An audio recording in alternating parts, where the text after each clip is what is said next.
Da-da-dun, da-da-da-da-da-da-da-da-da-da-da-da-da-dun, da-da-dun, da-da-da-da-da-da-da-da-da-da-da-da-dun, da-da-da,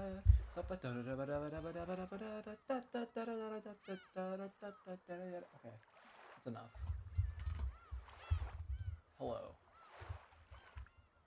I'm back on the Umieko train.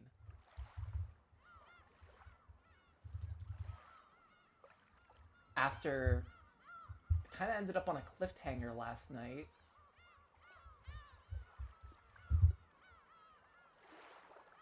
Kind of half the family kind of split up with the other half of the family, and that led to some conflict. People weren't trusting each other, which seems like a bad idea, but they kind of like agreed to like, oh, okay. But I feel like it's gonna be pretty clear that I think 3 more people had to die. I have a feeling Maria's gonna be totally fine.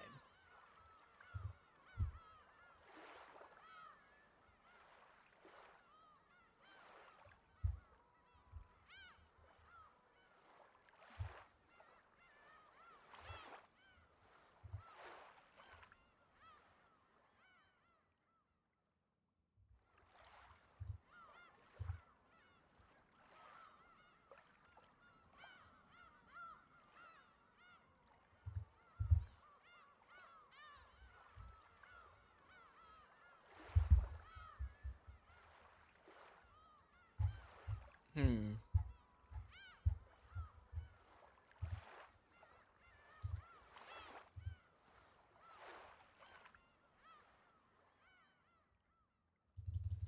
Other than that, I don't see why we can't just jump right into the Umineko. Except the fact that I don't have water, but that's neither here nor there. Oh, I feel like the big thing that happened is I thought everything was supposed to happen one day at a time.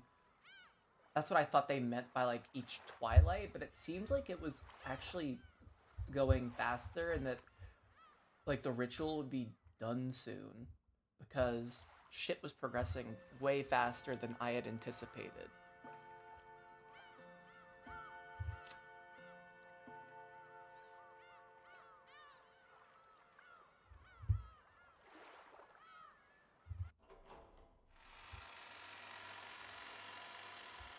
And this stream is probably going to be about 3 hours long.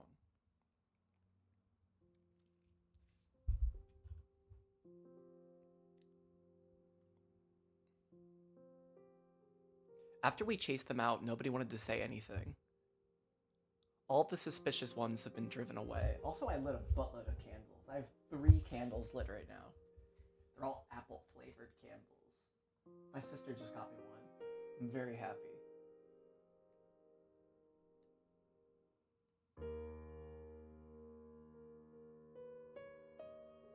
That's like my favorite thing right now. I think candles have been like my 2025 Pier, let's feel a little better about myself type experiment.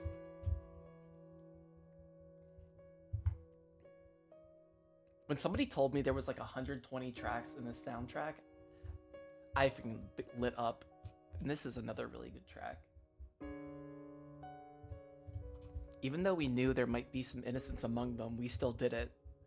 We chased them out of this paradise where people don't have to suspect each other.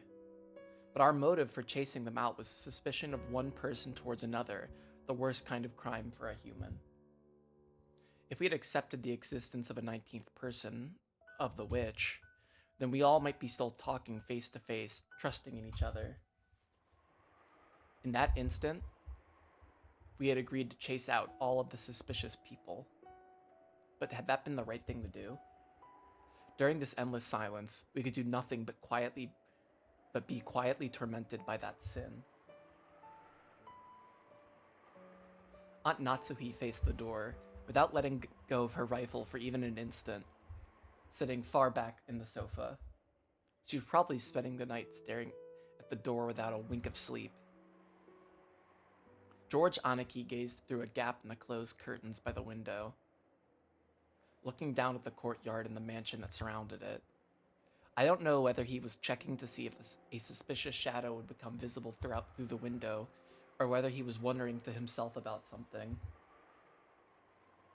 Jessica was sitting sideways on the sofa next to Aunt Natsui with a dead expression on her face. And every once in a while, as though she just remembered something, she'd take out the inhaler she had used during her asthma attack and stick it in her mouth. That's really, you shouldn't, that could really get your heart going if she keeps doing that. I just heard it from Anaki, but apparently Jessica liked Canon-kun? Whoa. It was apparently so vague that she hadn't realized it herself. You know, that doesn't really surprise me if she's like the only guy you ever know your age is. That's like in the market, I guess. Okay. It's the kind of thing other people tend to spot before the person in question realizes it. Which means she might have first learned of her feelings when the person she liked died. Oh my gosh. It must have been so terrible, so sad. Come to think of it, Canon-kun was the one who handed her that inhaler. Maybe she was remembering that. That is so sad. I was fishing around grandfather's study, thinking I'd researched the meaning of the magic circle on the letter's second sheet.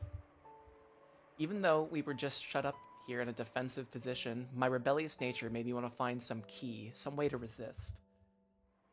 After all, we've gotten plenty of time before tomorrow morning. Who could fault me for how I use that time?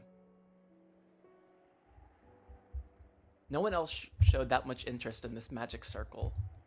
Its meaning was unknown, and once we understood it, we were sure to find some message that would cause us unnecessary anguish. Oh yeah, I think everybody's gonna die except for Maria, because Maria has the scorpion bracelet. And she's just gonna be sitting there and like everybody's gonna be horribly murdered. I felt the same way.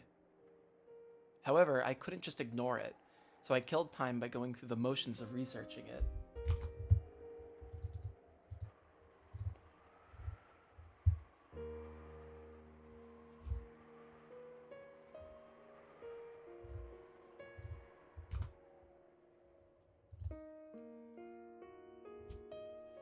You sure are enthusiastic.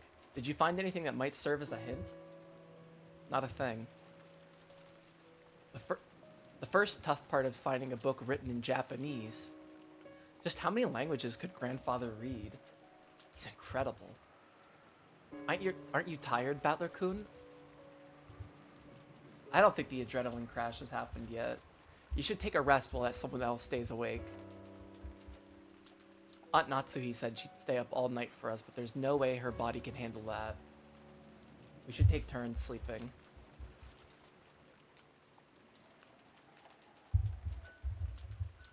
Then you sleep first, Anaki. I'll keep researching till I get sleepy. You mean that magic circle just now? Yeah. We've got plenty of time to kill. I thought it'd be interesting to find what kind of message Beatrice-sama put in it. Give it a rest. Mess around with stuff like that and you'll end up getting possessed by something weird. Don't worry. I've been certified by Maria. She said I've got no spiritual talent at all. I can't believe I laughed and he laughed. I love that.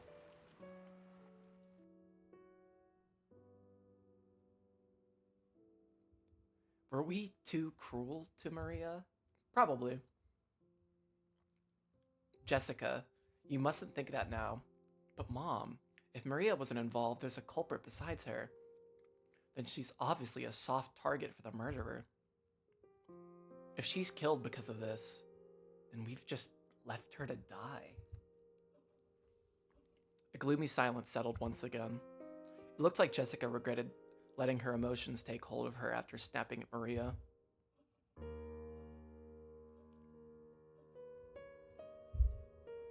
Sometime what I need to try doing is messing around with my mic settings so I can make it so my mic isn't picking up my clicking noise. I don't know how to fix that.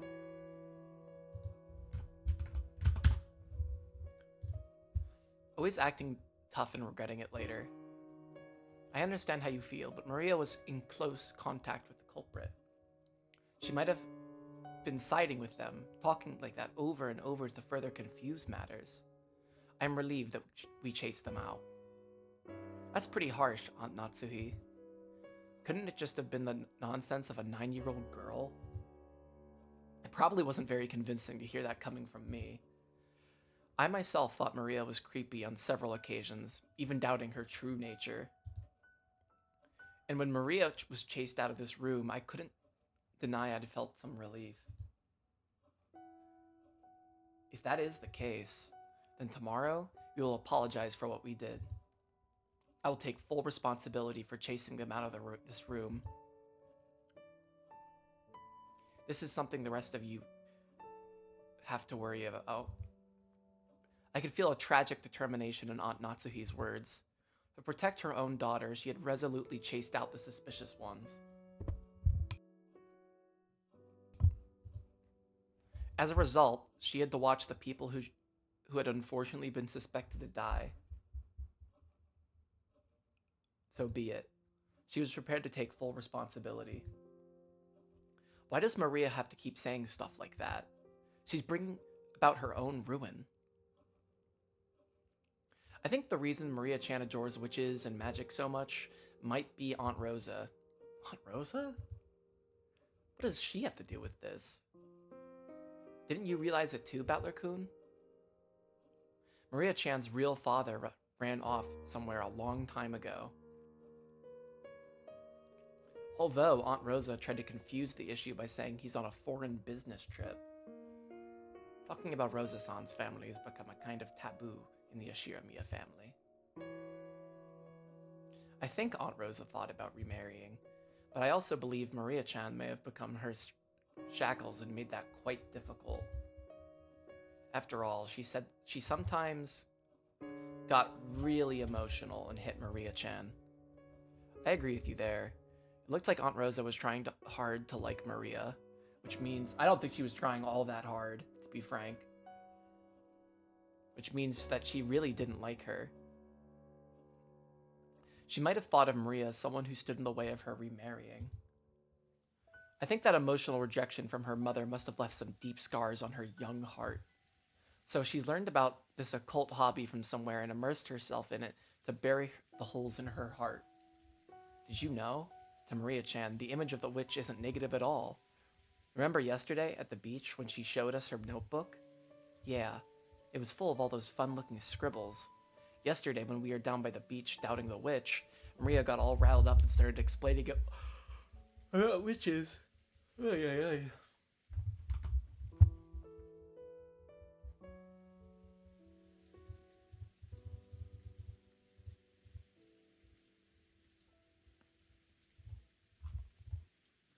Not one of the pages had shown a picture of an ugly witch.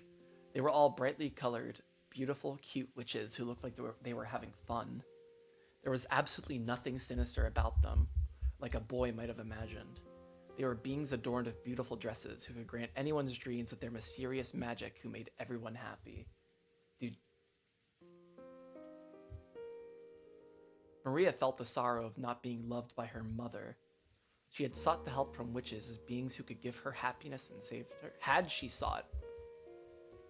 Someday, a witch would come and using her wonderful magic would bring Maria happiness. Even though she believed that, as she grew older, she had to face reality as her fleeing dreams were sliced to ribbons one by one. If something claiming to be the witch of Rokenjima appeared in front of a girl like that, whispering that she'd take Maria to the Golden Land where Maria could be happy? Now that it's come to this, I want to confess what's in my heart. Throwing out Maria-chan, no, Genji-san and the rest too, was probably the wrong thing to do, I think. It wasn't pleasant. Since Jessica had been the one to face them and slammed them with words of rejection, her conscience must be tormenting her a lot right now. Then how do you all explain that letter? No one could have said it there except the 4 people standing behind us. I made sure of that with my own eyes. If those 4 are innocent, how is that letter Yeah. How was that letter placed in a closed room with 8 people? That's right. When you put it in that way, those 4 really do seem suspicious. But it's all useless. It's all useless. Useless? What is? Right. It might not be worth anything anymore, but let me spin the chessboard around again. In other words, if one of those 4 really was the culprit, isn't that weird? That's right. Wasn't setting that letter openly on the table the same as confessing that one of them was the culprit? You're right, that is weird. If they were going to do it, you'd think they'd put it in the crack of the door, for example, to make it look like someone had slipped it in from the outside. Of course, they should have known that they'd be suspected if they didn't make it look like the culprit was outside the room.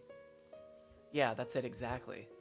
If the culprit was one of those 4, setting that letter right in the middle of the table would be both risky and meaningless.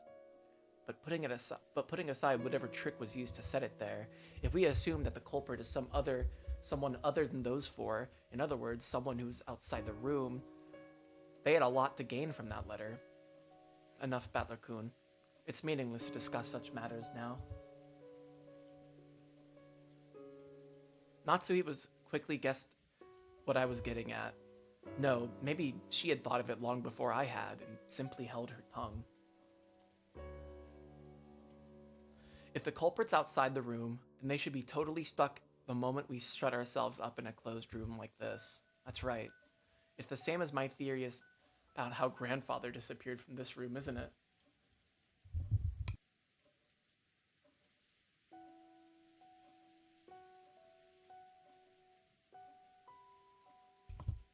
That theory was that grandfather left the room of his own accord.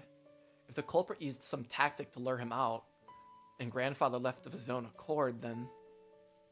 this is redundant writing. Come to think of it, when we found the scorpion magic circle on the doorknob to the study, Maria said it herself. Beatrice couldn't get through this door. But she could induce someone to leave of their own accord, which would mean we felt for the culprit's trap completely and sent out some new potential sacrifices. Genji and the rest aren't fools. When they try to protect themselves, they should find the next safest place after this room. They would definitely be able to hide themselves there. Aunt Natsui hadn't answered the question. Aunt Natsui herself had realized that if the culprit wasn't in our group back then, that letter would make sense as a trap. However, it wasn't worth the risk of calling back the people she had once thrown out. To Aunt Natsui, right now, her greatest and only duty was to protect the children. By her thinking, in order to do that, a few sacrifices were unavoidable. Hey, Aunt Natsui, let me say something a little harsh, okay? At that time, what if, by coincidence, Jessica had also been standing behind you?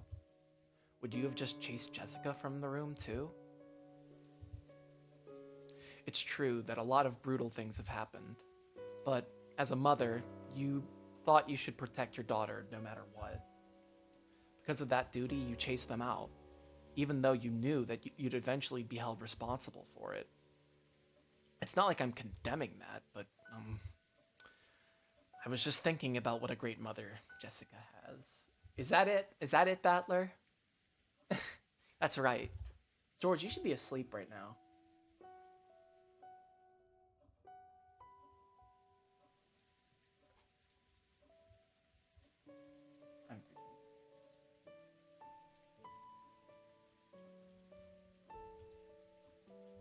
Where was I? I got distracted. I guess like the light is glinting off my glasses weird. I thought I saw something. You've been dealing with these incidents since morning, and you've been pulling all of us along this whole time without losing your composure. If you were all confused too, the rest of us would probably be in the culprit's grasp by now. So I think we all have to thank you. Thank you. So, what are you two trying to say? Is that you want her to act as Maria's mother too? Well, I mean, all of your moms are dead. I always thought of Maria as a real little sister and adored her, and yet, a few things happened and we got a little confused. And I've said a lot of mean things to her, hurting her. Mom, please, let's stay together with Maria. No, everyone. There was no culprit among us. The culprit in this case is the witch Beatrice, okay? So let's just stop suspecting each other. I fear it might be a little too late for that, Jessica.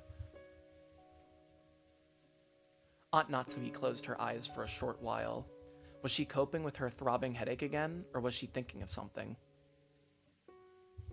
You are my precious daughter, the one I finally received a whole 12 years after I married my husband. I would become the worst kind of demon to protect you. There was some pretty strong language at the end there. She realized very well that her words were an idealized view of what a mother should be, but even so, she was strongly resolved to protect her daughter, even if she had become a demon. But that was her guilty conscience tormenting her. Today's been so long. So many things happened in one day, and we've been driven into a corner so thoroughly. I wonder if we have the right to greet tomorrow with the way we are now. There it is. I found it. It's this magic circle. Inside the book I'd been flipping through, I had found the same magic circle that had been drawn on the second sheet of the letter. George Anaki peered at it as well. This magic circle's name was the Third Magic Circle of Mars. The Hebrew written on it was from Psalm 77, verse 13 of the Old Testament. What God is so great as our God? The meaning of this magic circle was discord. Oh my gosh. She did it on purpose to get them divided. Agitate internal division and cause the enemy to bring about their own downfall. Wait a sec. Seriously?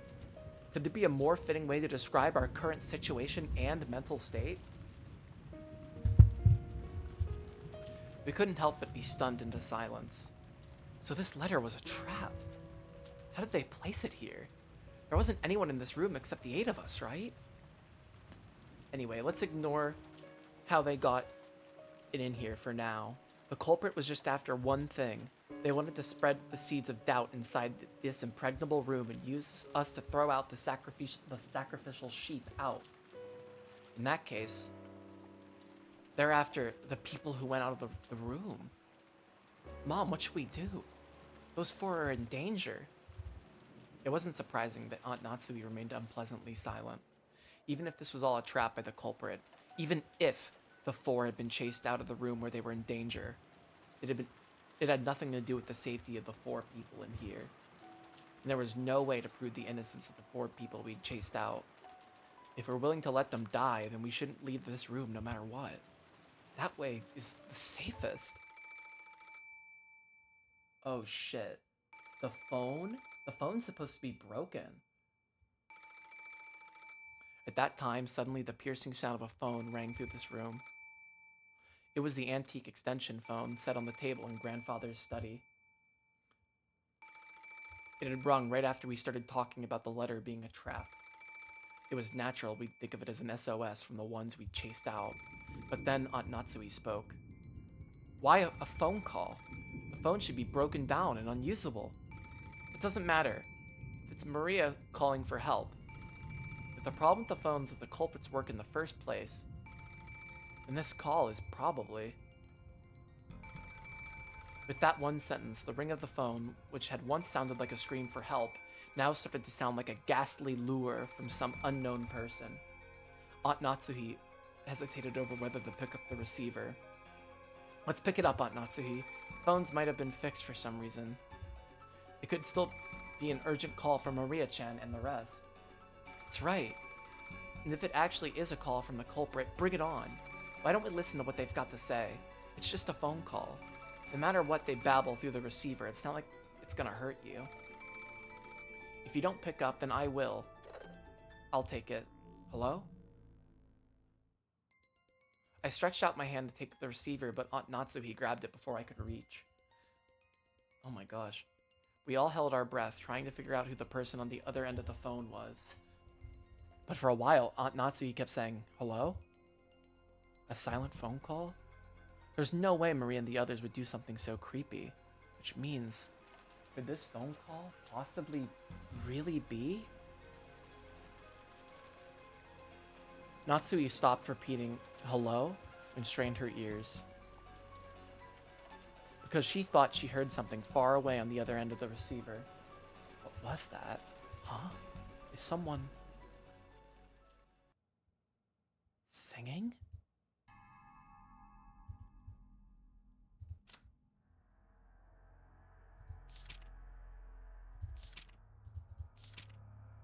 I thought it was saying my noble name. I don't know. Faintly from the other end of the phone, I can hear someone singing. I wonder what it could be. Give it here for a sec. Hello? I half forced the receiver from the stunned Aunt Natsuhi's hand and pressed it against my ear. At first, I didn't hear anything, but because I had been told about it beforehand, I noticed. It sounded far away from the receiver, rather than someone speaking in a quiet voice, and it sounded like a girl singing a song. That voice did sound like Maria's, but that just made the situation even more inexplicable. At the very least, the one who had made the phone call hadn't been Maria. After all, Maria was singing some song from far away from the receiver. In that case, the one who made the phone call should have been Genji Kumasawa-san or Dr. Nanjo. And yet, they weren't saying anything. Why? For what reason? The person who made this phone call, who was it?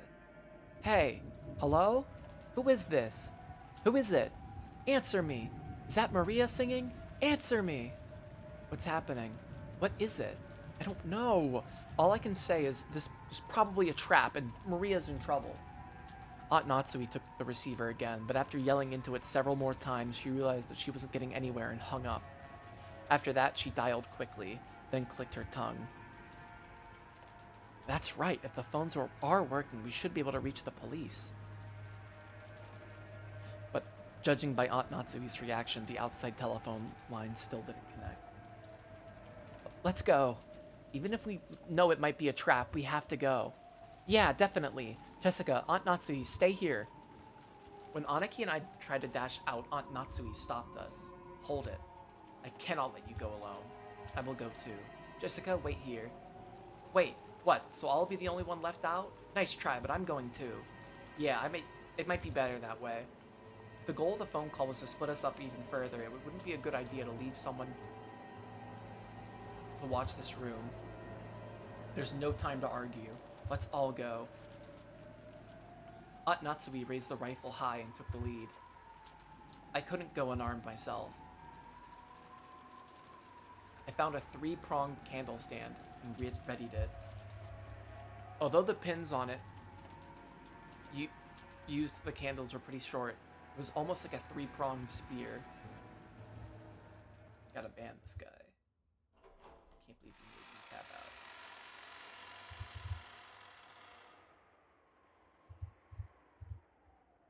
Ruining my mojo.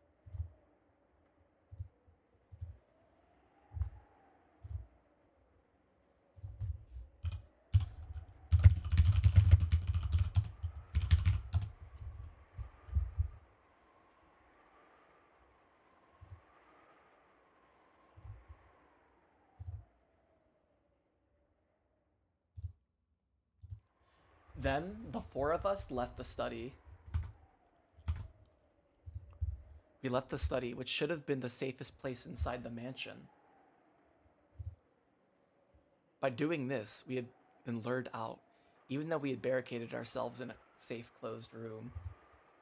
Perhaps we were doing exactly the same thing Grandfather had done when he disappeared from that room. Maria, where are you? Answer me. I listened closely, but I didn't hear anything.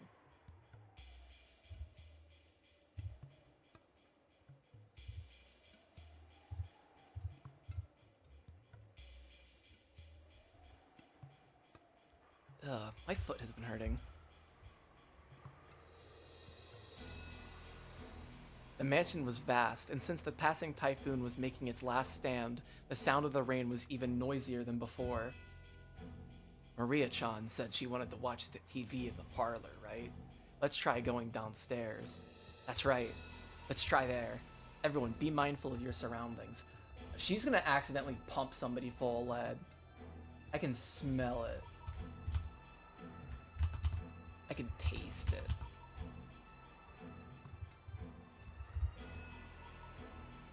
With Aunt Natsui in the center, her rifle readied and her finger on the trigger, we moved in a group, our backs together, checking our surroundings in all directions. It was just as though the magic of that magic circle, designed to spread discord, had worked. We had split up, but furthermore had been dragged out into dangerous territory. In other words, even now we were doing just what the culprit wanted us to do. This was a separate world where it wouldn't be odd for anything to suddenly occur. Aunt Natsui nervously pointed the barrel of the gun at every dark spot and shadow. It felt like the motion was out of fear rather than caution, but the rifle she held in her hand should have been a trump card that the culprit feared. Yeah, totally, sure. You know, I've been thinking, it wouldn't be impossible to stick one of those ice picks into someone's chest. Like in Kanin-kun's case. But splitting the skull and sticking them into the forehead, like in my parents' case, wouldn't be that easy. No shit, buddy. You think the culprit had that kind of animal strength? They probably had some kind of weapon, a device that could shoot or pound in those ice picks. That handle was too short to be driven in that deeply by a human strength alone. Either way, they have enough to force to break through a skull. I heard Kanin's wound reached as far as his lungs. Holy shit. If you happen to see your opponent, don't go forwards. You mustn't move away from my back. Just how sinister and frightening was the weapon that could shoot those creepy ice picks? And could I do anything to combat it with just this candlestick in my hand? It says candlestand, that's definitely a mistranslation.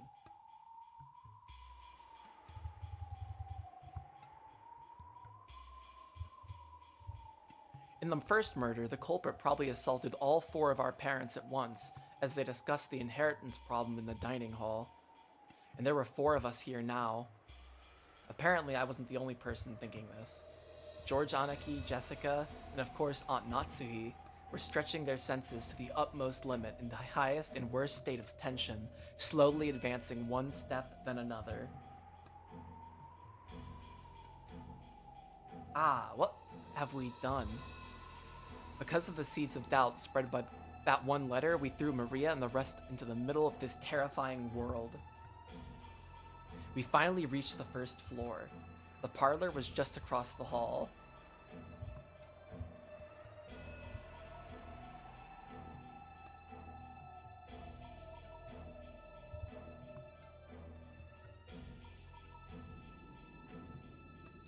When we listened carefully, we could hear it faintly. Maria's eerie singing voice.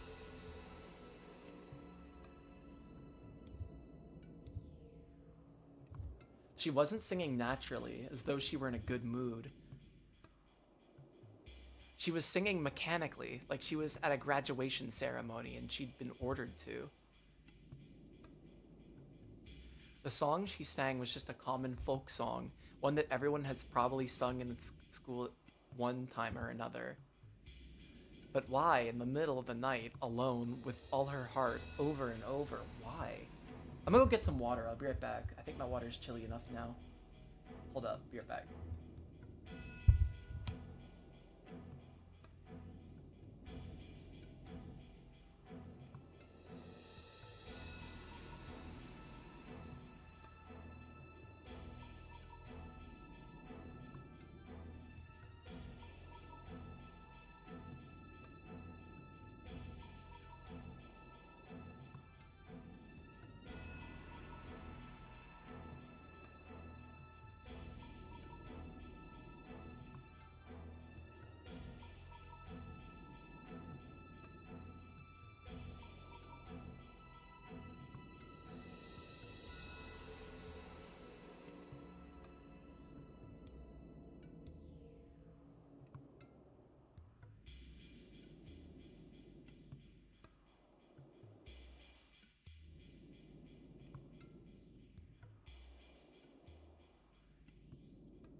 Alright, I also got some goat milk fudge.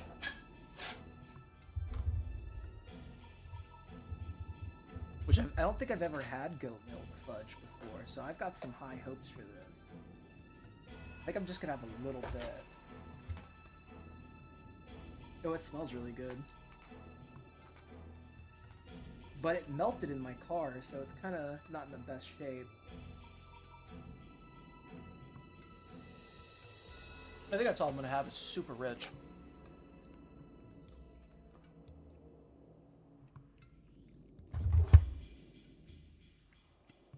It is good though.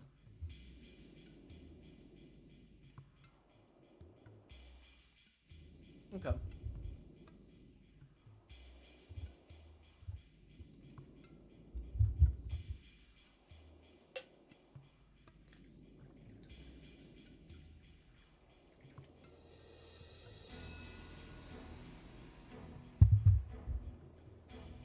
Alright. Right after leaving the study, we had called out in loud voices asking Maria where she was. By this time, no one had said even a single word. We hid our breath in the sound of our footsteps and intensely focused on our That's a weird comma. Okay. On our surroundings to the point of being completely high-strung. We stepped forward. The door to the parlor was closed, but we could hear Maria's singing voice through it. Aunt Natsuhi put her hand on the handle of the doorknob when George Aniki stopped her. I'll open the door. Aunt Natsuhi, Battler-kun, ready your weapons. Bro's got a candlestick. I don't know.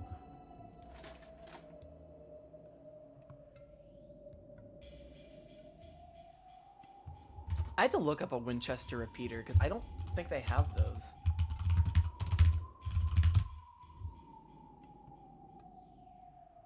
Unless that's leather, and I'm just wrong. I thought it was wood. I thought it was like a pump. I think it is leather. Some Red Dead shit.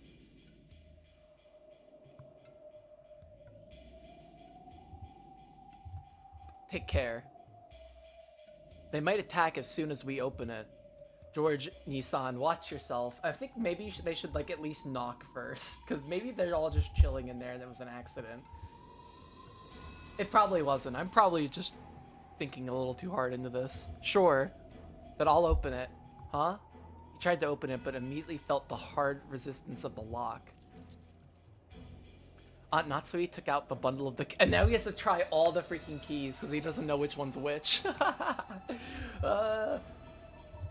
There was about 10 keys, and none of us had a clue which was which. Because of this, George had to fumble around loudly and test several of the keys. I wonder how long it's going to take. Since we had hidden our footsteps, preparing to make the surprise attack on the room, this felt almost fatal. Whoever's in there could just hear the freaking rattling of the keys in the door. This is so bad. This is such a bad idea. I can't believe they did this.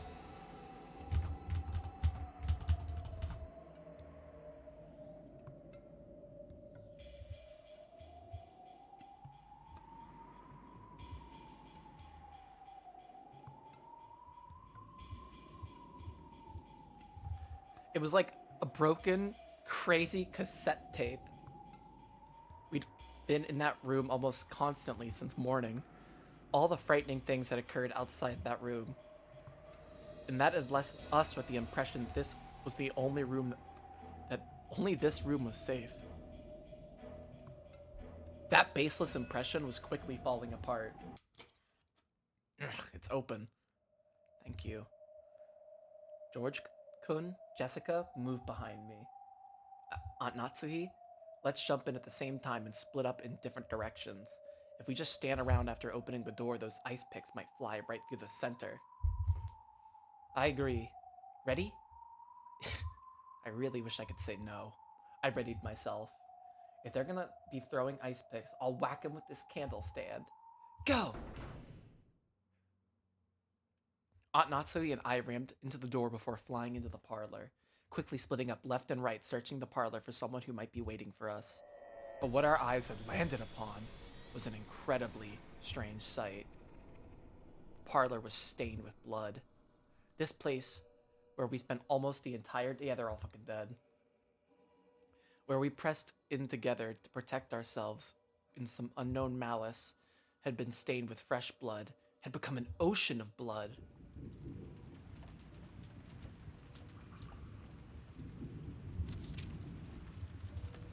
Oh my god, it's only them left.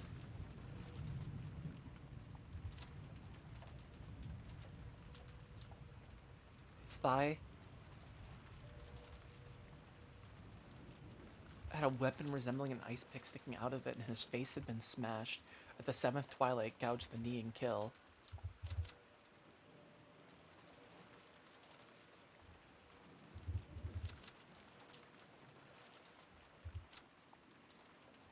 Found in the parlor, gouged the leg and kill, and then the last.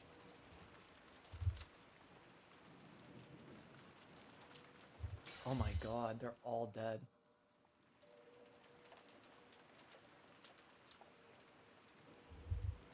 But the only way we could identify them was by their clothes. That was because, that's right, this is how this whole tragedy started. Their faces, just like our smashed up parents in the shed, you couldn't tell where their eyes stopped and their noses began. It was as though they'd rudely plunged their face in tomato pot pies and squished up. Ooh, ah! Oh my gosh. And that wasn't all. Their bodies had other wounds. It was those demon ice picks. They were in Genji-san's stomach, Dr. Nanjo's thigh. No, his knee? That's right, of course it's his knee. In the epitaph, the sixth twilight was the stomach, and on the seventh twilight, the knee was gouged. So after seeing one of them stuck near Kumasawa Bachan's calf, I couldn't help masochistically laugh. Ah, that's right. On the sixth twilight, gouge the stomach and kill. On the seventh twilight, gouge the knee and kill. On the eighth twilight, gouge the leg and kill. Ah, now, even the eighth twilight is over. And the ninth twilight, what was it again? Maria was there. She was facing a wall in the inner part of the room, standing stock still, completely alone. She faced away from this horrible scene, standing by the wall, singing her song over and over. There was nothing else in the room, just the corpses of the three who had been brutally killed, and the phone receiver, which was still off its hook, proving that this was the room the call had come from. Just that and Maria, her back to the scene as she kept on singing while facing the wall.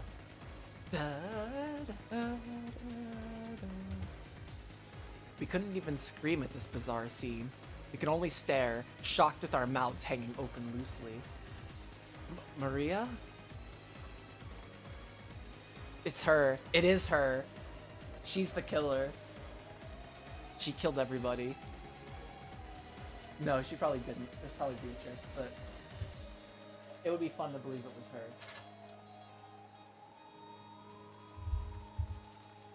But Maria showed no reaction. Alone, she kept singing on and on. We'd come here, trying to save Maria from some approaching danger. So now that we had found her, we should have been running up to Maria, hugging her joyous that she was safe. And yet, no one of us could do that. Everyone thought it, but they couldn't say it. After all, because that's right, even if it's crazy, no, it couldn't be. But Maria, stop singing. Are you listening? At some point, Aunt Natsu and I had pointed out our weapons at Maria's back.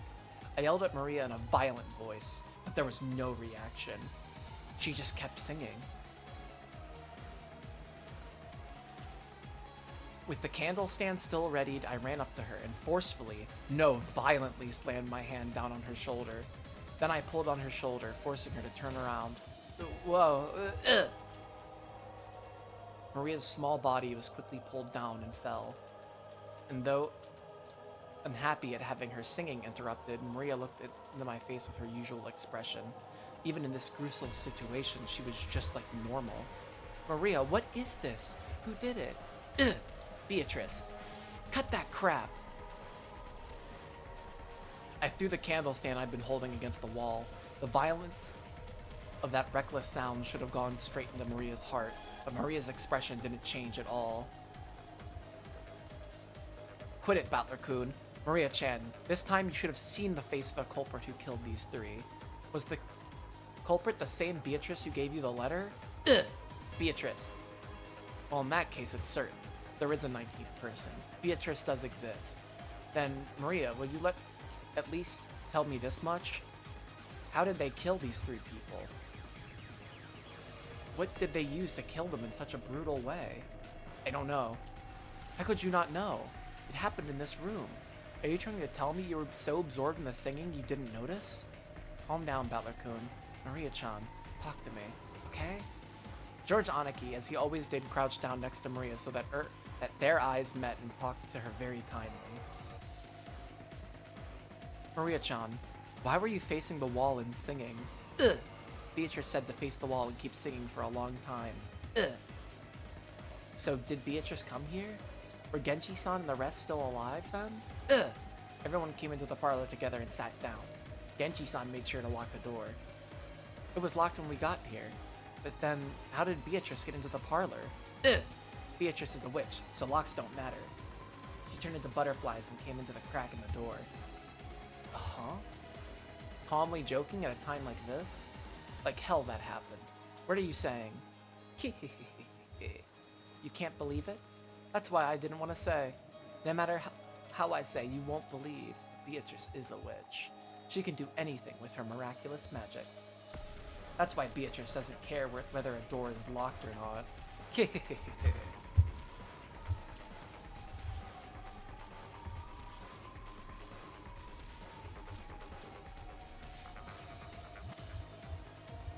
I love this. I had to listen to this for just a moment.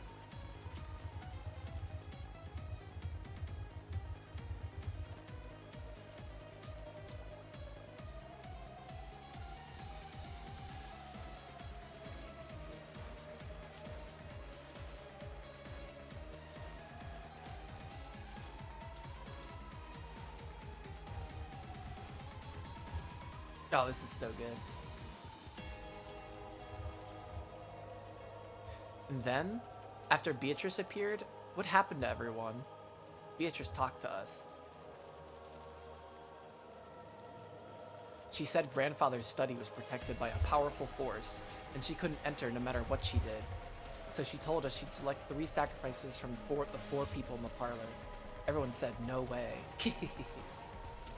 Kumasawa kept saying, no way, no way. But Beatrice chose. And when she did, Beatrice said, I'd be fine. But why do you think?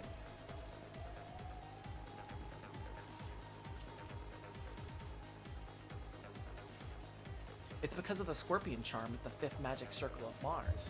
The one Battler used to pray for my safety. The one he put his feelings into. Because of that power, Beatrice couldn't do anything for me and me alone. So she decided to use the other 3 as sacrifices. After that, Beatrice spoke. Come face the wall and sing a song. You will sing lots and lots of songs. So no matter what happens, no matter what you hear, you won't hear, you won't know. Come, sing lots of fun songs for me. So I was singing the whole time, over and over. Didn't hear anything, didn't know anything. And then you all came. Ugh! Are you asking us to believe that? You think we're stupid? Then who will you suspect this time? Will you suspect me? You wanna try killing me right here? Even if you do that, Beatrice won't stop existing. Now the 8th twilight is over, and Beatrice will revive. Are you serious? I've had enough of that talk. As if witches could exist. As if I'd let myself get tricked. I won't accept it. Beatrice doesn't exist. I definitely won't accept it. So I won't let her exist. I won't let her revive. A legend will remain a legend forever. I won't acknowledge something like that. Quit it, Battler. It's not like Maria killed them or let them die. Beatrice came, and Maria had to obey and was unable to resist. Huh? Natsuhi? She isn't here. What? Mom, where did she go? Just now, she left by herself, reading a letter. A letter? That makes sense. The culprit must be so exhilarated now that we've reached the 8th twilight that they might have left a letter so that they could brag even more. We were so wrapped up in questioning Maria that we forgot to look for a letter. But even as well armed as she was, why had she left the room by herself in this dangerous mansion after reading it? Jessica tried to chase after her and tug at the handles of the door, but it resisted strangely and wouldn't open. Mom? Mom! What's going on? Open up! Open up! It was only natural. Natsui had picked up the candle stand, which Battler had thrown at the wall, and which had fallen to the floor. She then skillfully wedged it between the doorknob and the double doors like a bolt, holding them closed. The intricate design of the candle stand caused it to get caught solidly, and really did make for a sturdy seal on the door. Oh my gosh. A tragic scream of daughter before her mother. Did it reach Natsuhi's ears or not?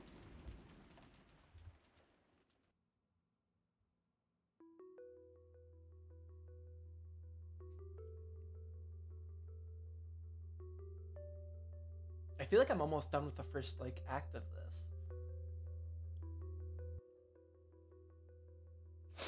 Natsui's figure was alone in the entrance hall.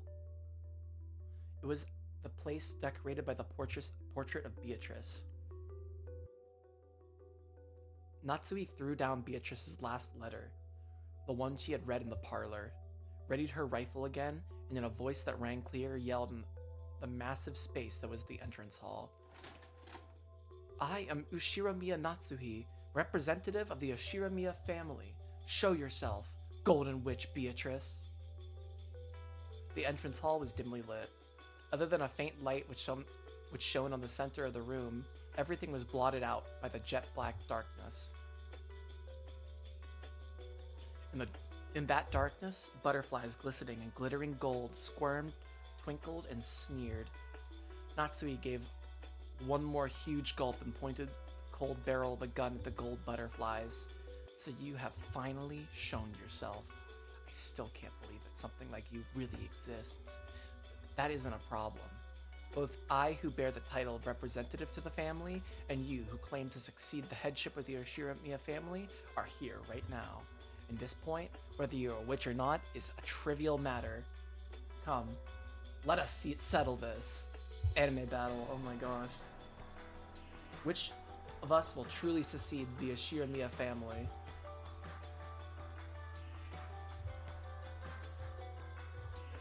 I, Ushiramiya Natsuhi, or you, Beatrice. Allow me to respectfully accept your request for a duel.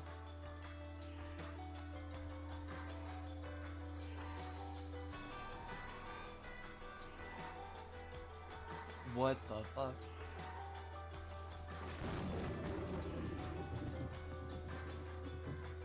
The gold butterflies slowly formed a human shape, which walked into the dim light. Natsui readied the rifle and glared. The witch raised her golden staff overhead and laughed.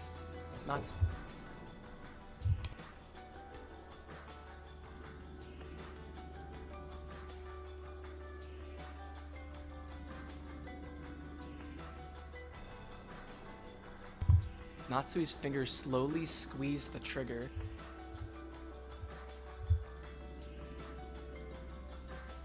And go! Battler made an all-out dash at the door and rammed into it, crushing the candle stand that had been barring it, and making it possible for a gap to be opened in the door. He kept kicking the candle stand through the gap. The door was finally released. Oh shit, the gun got fired. At that time, they heard it. They certainly heard the crisp sound of gunfire ring out once. Mom! Mom! Jessica-chan, you mustn't run off by yourself. Was that the sound of a gun just now? Did Aunt Natsui shoot? At whom? At the culprit. The noise had come from the entrance hall, and the entrance hall looked like a stage. Like the heroine of a tragedy on the ground and bathed in light, arrayed in the beauty of that silence, Aunt Natsui lay face up, crumpled on the floor. She's dead. Half crazed, Jessica ran to Aunt Natsuhi. Aunt Natsuhi's forehead, It was almost as though sparkling shard of pigeon blood ruby had been placed there. What is pigeon blood ruby?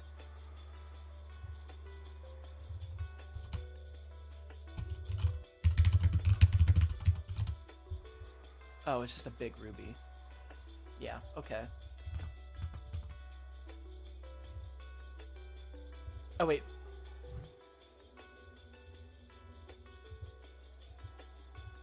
I want to look at the picture.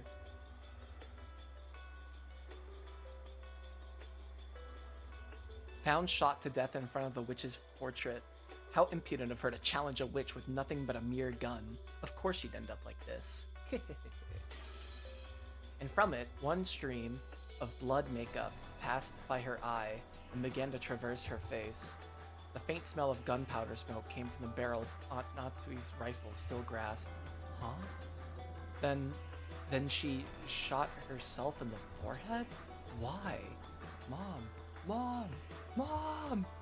Yeah! I don't get it. Why did Aunt Natsui run away alone? And why did she shoot through her own forehead? Maria-chan, Aunt Natsui left the room after reading a letter, right? There's no letter here. Damn it. What did Aunt Natsui read, and why was she lured out here? I don't know. Who cares about that? What the hell? Why did she kill herself? Why did she leave me all alone? Ah! Jessica clung to her mother's corpse, crying earnestly. My body was consumed with an anger I didn't know what to do with, and I snatched the rifle from Aunt Natsui's hand. I spun around, pointing the barrel of the gun into the darkness on all sides, as though I was pointing a light from a lighthouse, trying to find the culprit. George Anaki, even in this situation, was trying to calmly figure out something, but that might have been a fruitless effort. And only Maria was completely indifferent. So is this all supposed to be some kind of predetermined fate? No, that's not it. This is all a prelude to a wonderful world. The door to the Golden Land will finally open. On the 9th twilight, the witch shall revive, and none shall be left alive. And on the 10th twilight, at the journey's end, you shall all attain the power of the Golden Land's treasures, once and for the last time. With this, everything is over, Beatrice. Congratulations. So lead me. Lead me to the Golden Land you told me of, right now.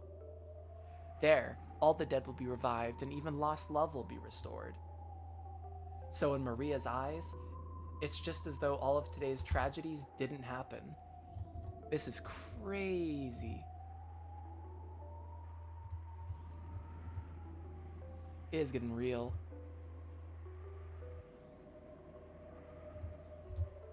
It's as though all the time she spent deprived of love never happened.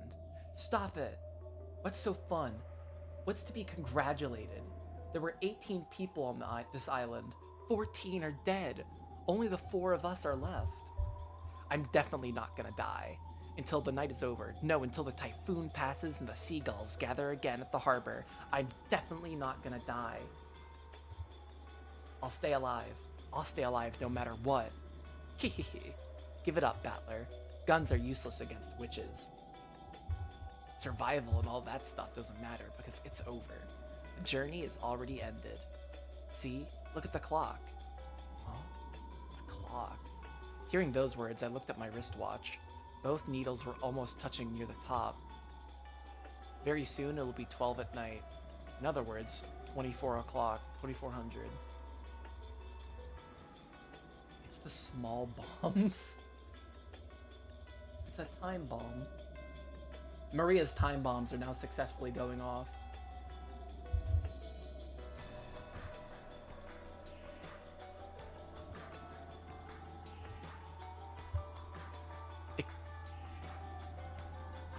When you think about it, isn't 2400 a strange time? It could be called 2400 and also could be called a zero hour. It's the hour at the culmination of the previous day. Dead Angle is such a banger track. This whole game's soundtrack is really good. I kind of didn't like it when I first played, like my first stream I did of it, but it's really grown on me.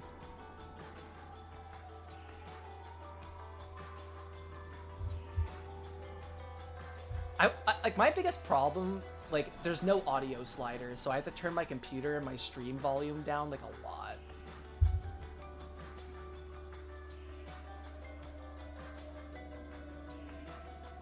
It's hour 0 as the next day begins. Beatrice! Maria suddenly called out happily and ran towards the darkness. It was almost as though Beatrice was somewhere in that darkness, and Maria was running up to her. As Jessica hugged her mother's corpse, as George Anaki stood there confused, I looked down the barrel of the rifle, gazing into the darkness. The space in front of Beatrice's portrait lay in that direction, and the thing Maria was running up to was the portrait's subject. There she is. You've got to be kidding me. This is just impossible. Like, I'd fall for something like this. Witches don't exist. I won't accept it. Something like you shouldn't exist, because this is a human world. You think I could accept something that's not human? I definitely won't accept it. Yeah, this is the first chapter. This is my first time playing this game.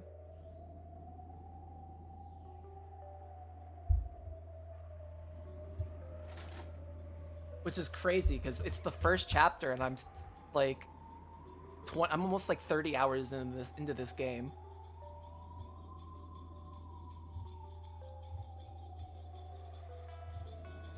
Hold up. Okay, there we go.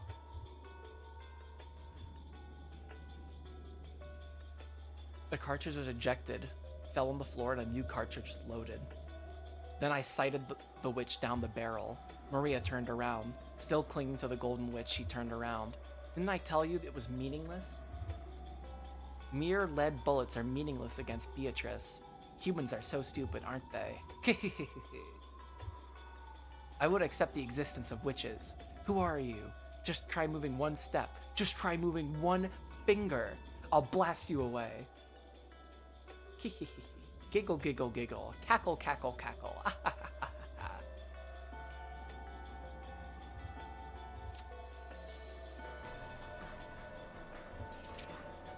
I want to see the fourth letter.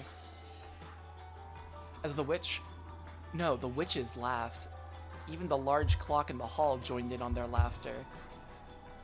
It was probably telling us that the time was 2400. It was both a tone telling us that we reached the culmination of this day, and a tone informing us that all had returned to nothing. The rule that the witch would win when the time ran out had already been revealed. Battler, George Nichan, and Jessica, the journey has ended and the witch is revived, see? And none shall be left alive. The witch shall praise the wise and bestow 4 treasures. One shall be all the gold from the golden land. One shall be the resurrection of all the dead souls. One shall be the resurrection of the love that was lost. One shall be to put the witch asleep for all time. Sleep peacefully, my beloved witch, Beatrice. Why don't they show her yet?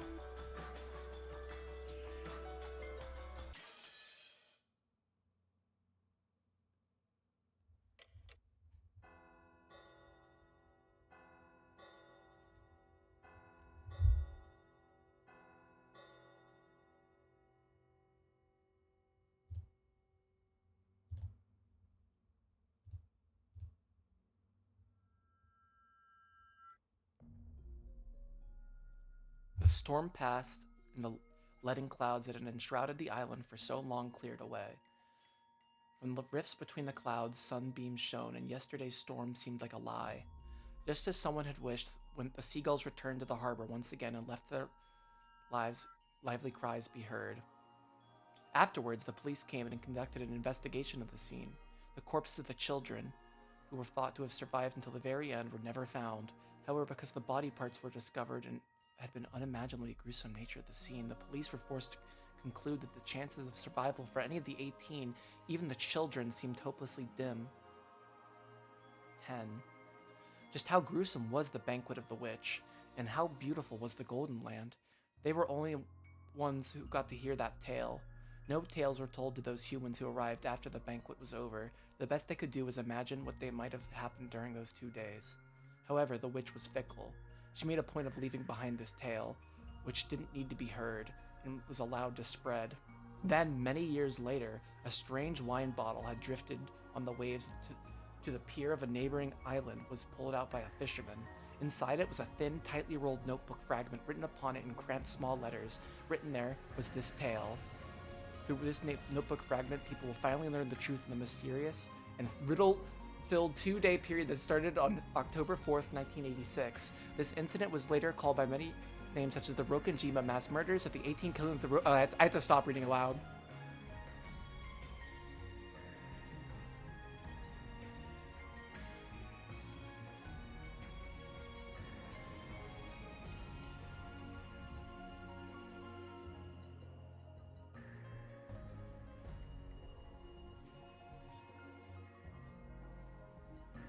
Oh, they found a piece of her jaw.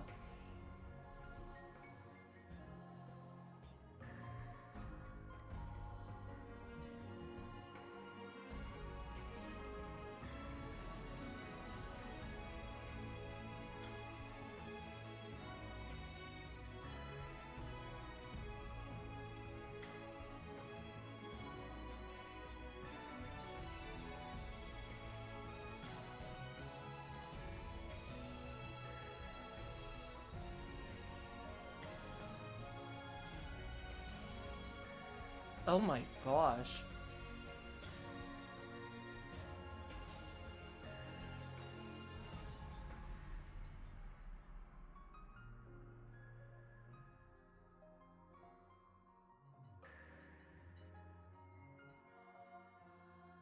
Damn, we fucking lost. The stake of Mammon, Asmodeus, Lucifer, Belphegor, Satan, Beelzebub, Leviathan.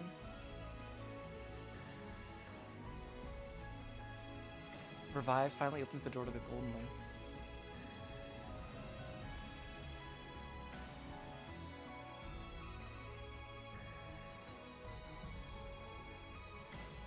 Will the witch invite this man who denied her existence to the Golden Lake?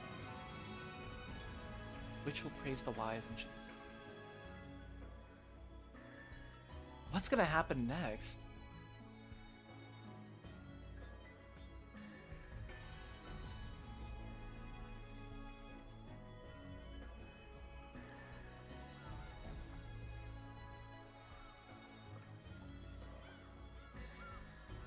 I'm probably gonna watch that again after this stream. Because I'm not really, I think a second reading would be very important.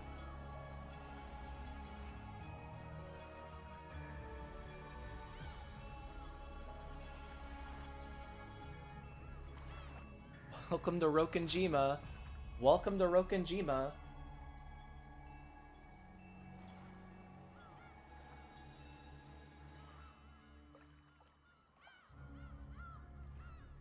Jesus Christ.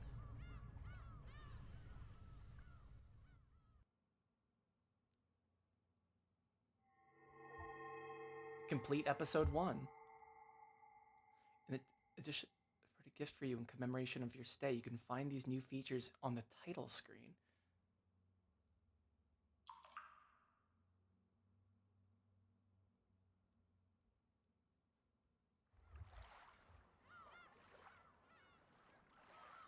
I'm back at the title screen? Tea party?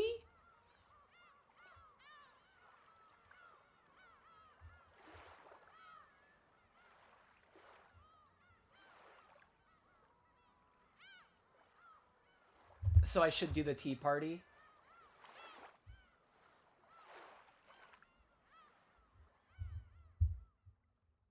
Okay.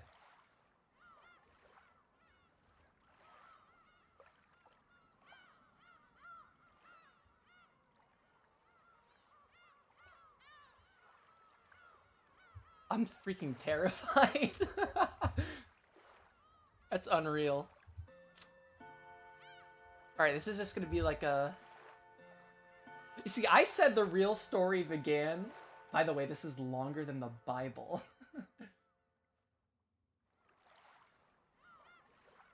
I said the story began when everybody died the first time around, the first 6 people.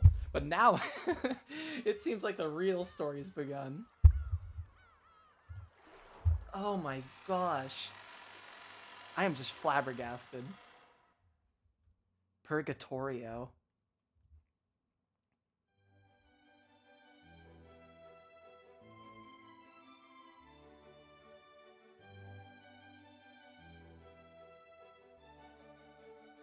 Hey everyone, congrats on finishing Umieko no Naku Koro ni.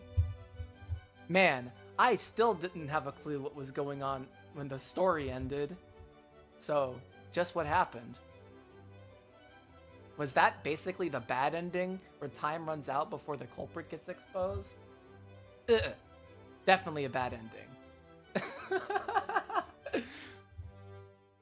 That's right!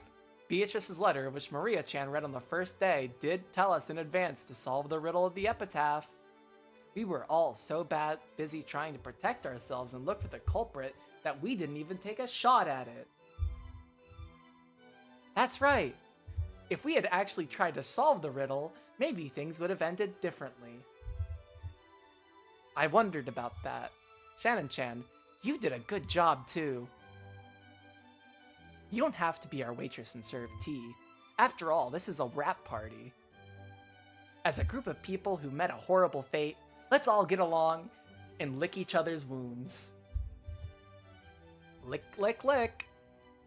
Speaking of horrible fate, Shannon beats the rest of us hands down, doesn't she? She was such a beautiful character, so I thought she'd definitely survive until the very end. But she was killed right in the beginning, and on top of that, what was it? Half of her face was smashed, right? That's the worst. That was my role, so there was no way around it. Nasan, it's nothing for you to worry about. Judging by that last by the last epilogue, even Milady and the rest of them met an extremely tragic end. Haha, it seems so. I think I remember seeing this horrible picture, kind of like my entire body had been eaten apart and dismembered. Speaking of which, don't you think Cannon's last moments were the coolest? Even though he had the tables turned on him, it was a showdown with the culprit, right? It's a whole bunch better than our confusing last moments, right? Though in the end, I was unable to get a solid hit in. Still, I think Cannon-kun's death was a big hint. Oh, thank you for following. I think it's Tickler. Really appreciate it. Thank you so much. After all, because of that, the existence of the 19th person was made clear. That's right. At that time, everyone's location was obvious. So it was impossible for anyone other than some known 19th person to kill Cannon. Ugh! I said it was Beatrice from the beginning, over and over. Ugh! I don't want to believe it, but that does prove the culprit was a witch calling herself Beatrice. That's right. There are many strange things that happened that a human couldn't do. Ugh! Only a witch could do things like murdering Aunt Ava in that closed room. A human couldn't do it. Ugh! Not only is the existence of a 19th person clear, but it's also obvious that this person holds power that humans can't even imagine. In that case, I don't think there's anything wrong with calling this person Beatrice. We probably met at the very end, met with the Golden Witch. Like I kept saying, Beatrice exists. It all went bad because no one ever believed. Ugh! Even one of her witch friends says that miracles won't occur if you don't believe. Ugh! That's right. Beatrice-sama is generous to those who respect her. It seems to me that Maria-sama was never a target of Beatrice-sama's wrath, up until the very end, despite her horrible crimes that occurred one after another. Well, Maria believed in Beatrice from the very beginning. But if that's the case, how do you explain why you and the rest were all killed? You guys believed in Beatrice just as much, right? Beatrice-sama probably had her reasons. If the Song of the Epitaph represented Beatrice-sama's resurrection ceremony, many sacrifices were needed. He must simply have been designated to be one of those. Shannon-chan, you met a horrible end. the very least, I wish your death could have been more peaceful and pretty. Well, it's not like it hurt. Anyway, right, now I'm perfectly fine, so don't worry. After seeing him stroke Shannon's cheek, which had been crushed during the story, everyone laughed out loud, smiling. Well, it feels a bit weird saying this, but I was sure this story would fit into the standard mystery genre. I'm a bit surprised to find out that it's a fantasy. After all, a Western mansion shut away from the outside world on an isolated island with an inheritance problem on everyone's mind, it sounds like a typical mystery novel to me. No kidding. That's all I knew about this game going in was Joseph Anderson played it and I think he liked it. And I knew it was just like an island, like a mystery thing. That's all I knew. So everything has been kind of crazy here. Ugh. It's not fantasy. Beatrice exists. Ugh. Yes, we understand. Beatrice-sama does exist. That's right. Beatrice-sama does exist. This is like mimetic. I'm kind of getting creeps from this. I hate to admit it, but I've got no choice.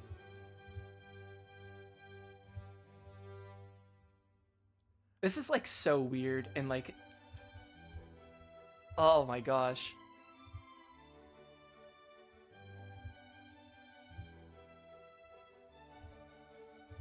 Because it's obvious that a 19th person, a witch, was involved. Many things happened that'd be impossible for humans. During the story, we tried to deny it in all sorts of ways. But now, I can say for sure, each crime, every single one, would have been impossible for a human. They'd be impossible to carry out unless it was the witch Beatrice using all the powers magic could provide. The culprit was a witch. That point is perfectly clear. Long live Beatrice. Ugh. Everyone believed. I'm so glad. Ugh. Gods and witches might seem terrifying to people who are frightened of them, but I think they must be affectionate to those who believe in and respect them. I think you're right. So this murder case game is finally over. Now it's time to pull ourselves together and try to solve the riddle of the epitaph, just like Beatrice said, right? Ugh, I agree. Beatrice will definitely be happy. Ha ha ha. Everyone ignored that letter during the story. Even though it was thrust right in front of us, we almost completely ignored it. So I wonder what's gonna happen. Are they gonna send like Battler back in time to solve the whole thing? And like convince everybody that shit's gonna go down? I wonder. Even though it was thrust right in front of us, we almost completely ignored it. I kind of feel sorry for Beatrice-sama. I've got the epitaph written down right here. Let's all solve it. Let's all solve it. This story probably went wrong ever since that time. Maybe so. Maybe we should have tried solving the epitaph's riddle from the beginning, like Beatrice said. Well, it's a little late now. Even so, let's try solving it now and see if the witch forgives us. Let's go. Let's try to solve the riddle of the epitaph. It was something like, "Behold the sweet fish river running through my beloved hometown." Maria put down her notebook on the table and opened the page to where the epitaph was written. Everyone stared at it, getting really into it as they stared, guessing this and that about the riddle. Surrounded by the smell of black tea and freshly baked vanilla cookies, they spent the time comfortably and happy. This is so crazy. Oh my god. Hold on a second, you guys. I think I'm supposed to change the tone of the conversation here. Yeah, I will, because the track changed. But Battler spoke in a way that cut through the conversation. His expression looked a little unhappy. What could he not like about all this fun? I've been listening to you guys for a while, but why did you all stop thinking?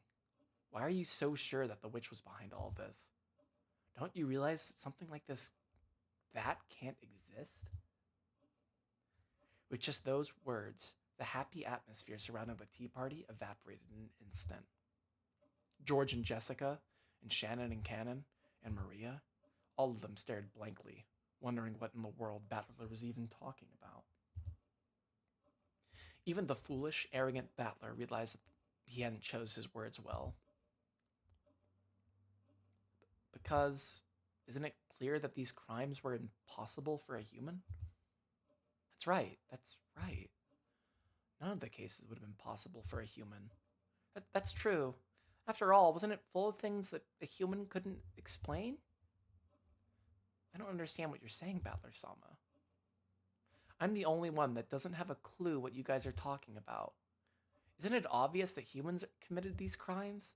There's no way something like a witch exists, right? Which is why we're all drinking tea and scones in Valhalla right now.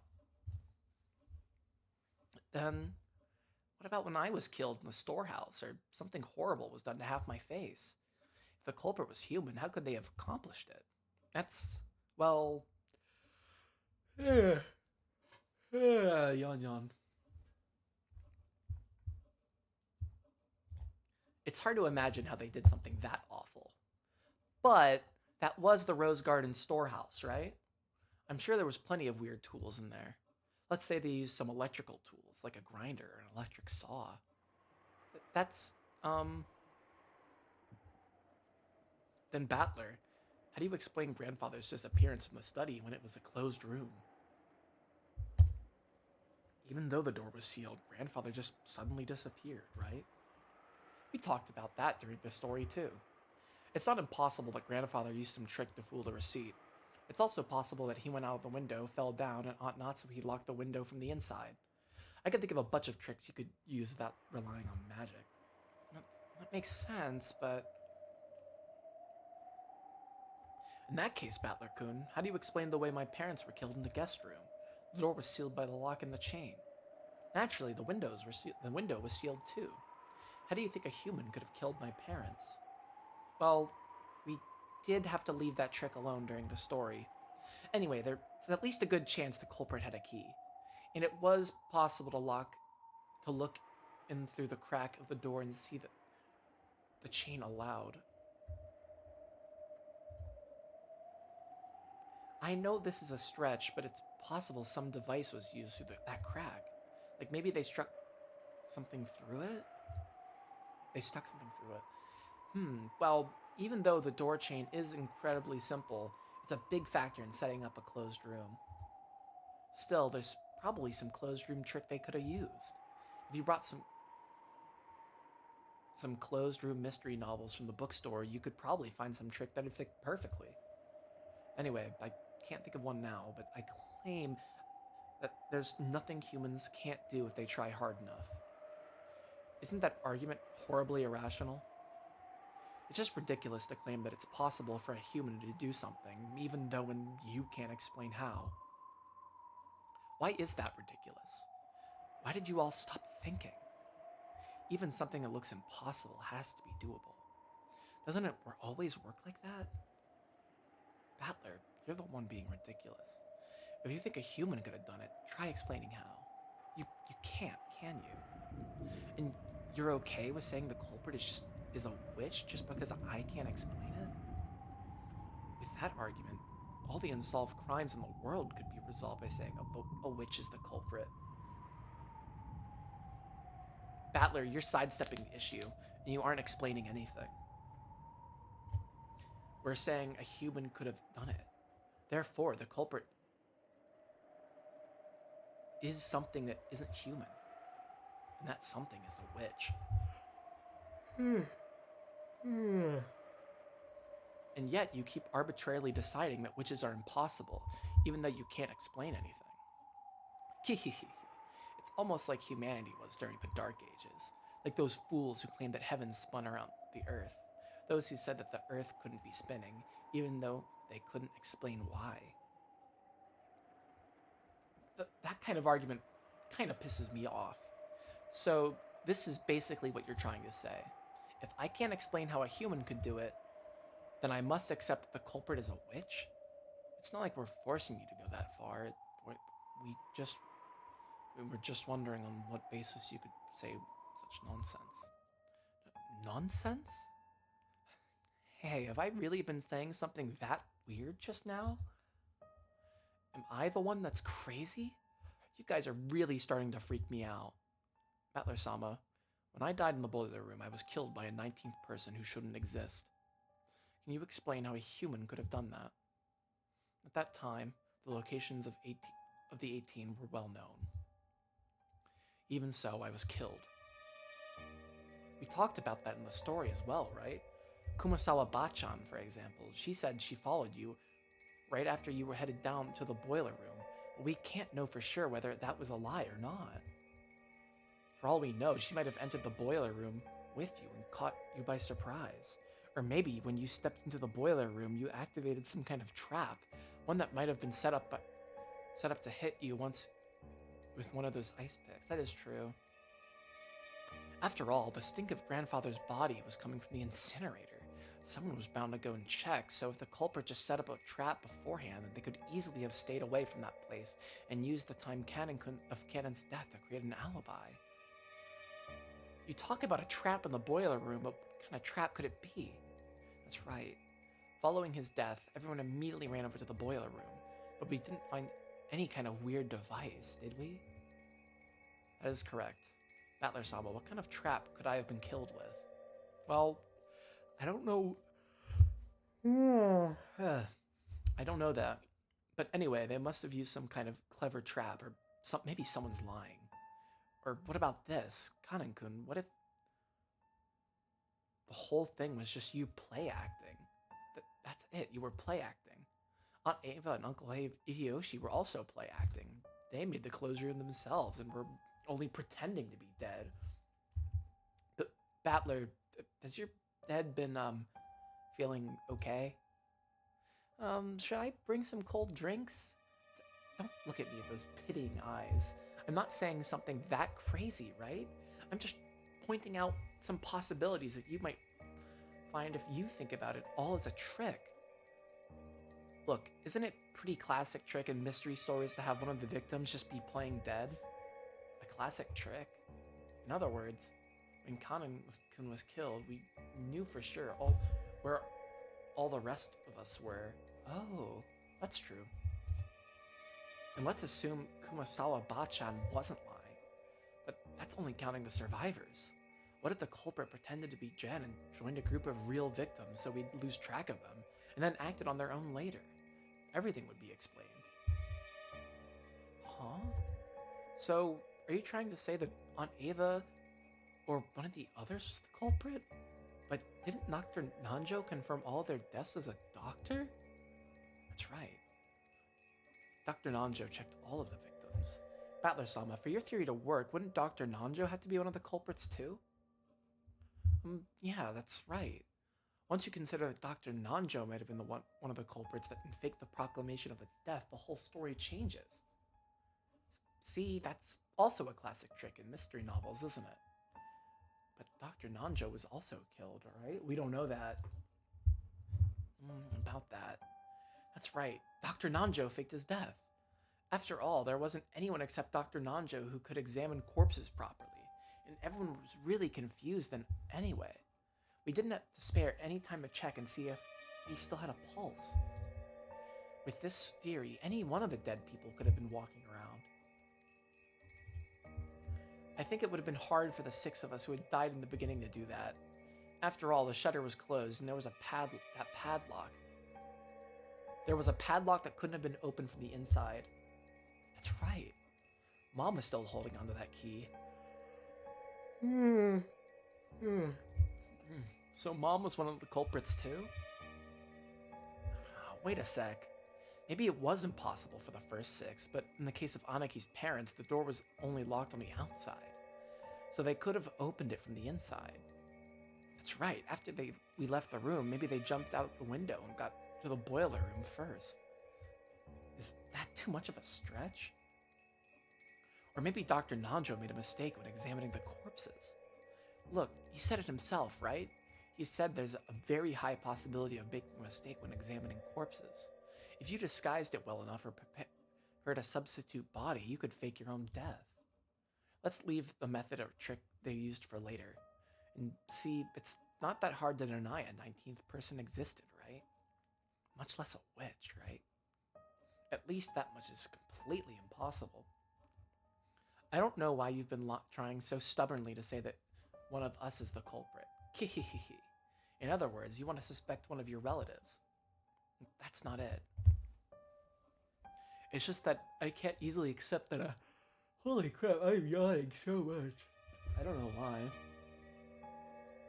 I shouldn't be this tired.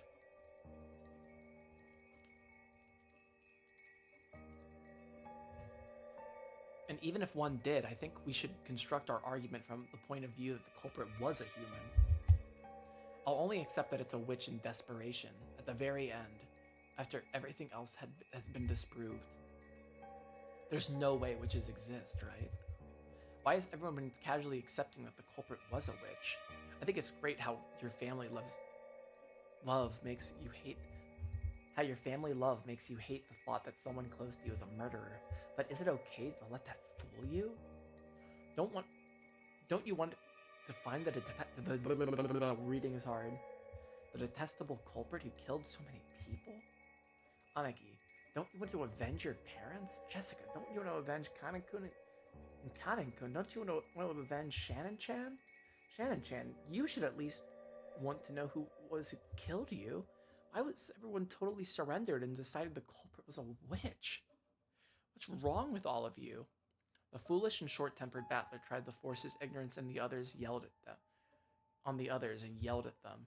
However, everyone just looked at him pityingly, silently watching over him. At that time, the wise Maria laughed and pointed out Battler's mistake. I'm shocked. All I see is you repeating this nonsense, but thinking you've figured something out, Battler. So, what's next? How would a human do it? In practical terms, I mean. I imagine you'll say, I just can't think of anything now, or with some kind of device, using abstract words to run away and evade the topic. What I really want to know, Battler, is this. Why don't you believe in Beatrice? She exists, so why don't you believe? Because she doesn't exist. Witches don't exist. There's no way. It was almost like a spoiled child who just doesn't want to accept something.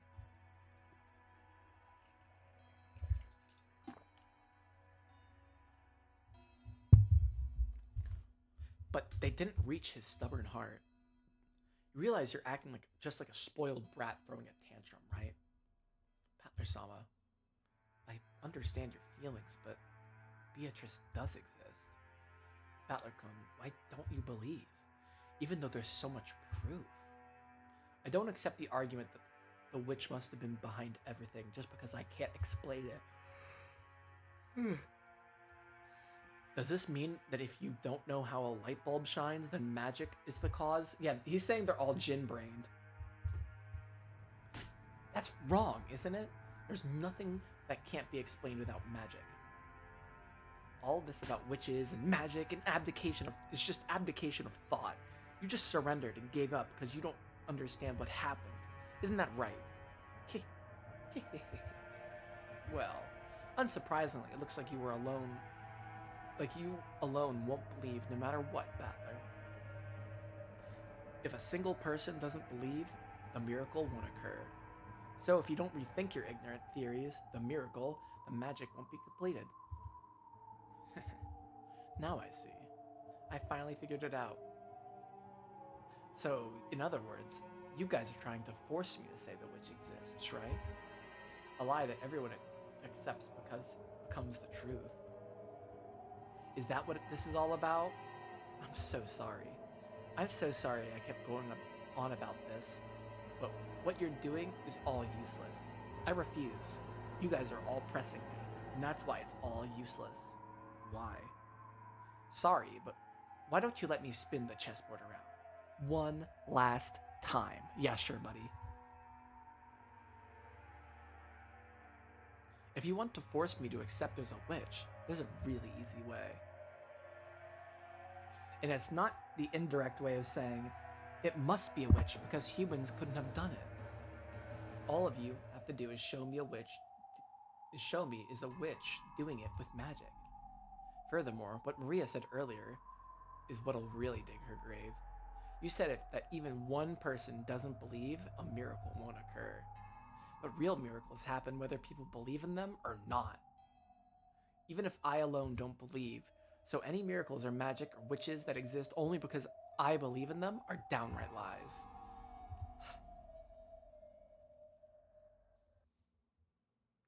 The uneasy mood following Battler's ignorant rant was blown away by a very soft and light laugh. Whose laugh? Battler was surprised. He had never heard that voice before. When he looked at George and Jessica, at Channing, Cannon, and Maria, he noticed that they had suddenly gone respectfully silent.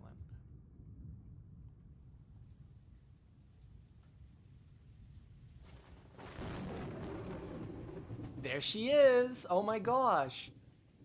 She's finally here. Beatrice. How amusing. I haven't met such a charming human for quite some time. Who are you? Don't you even know the host of the tea party you were invited to? How amusing indeed. Cackle, cackle. Oh, I was right!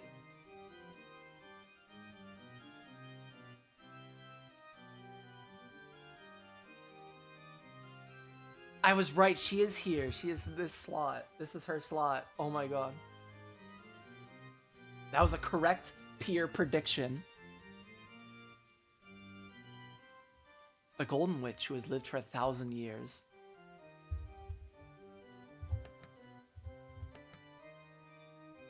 She has surpassed the limits of humans and, like demons, will appear in response to the summons made by humans to offer her power in exchange for a price. She likes black tea and ice cream.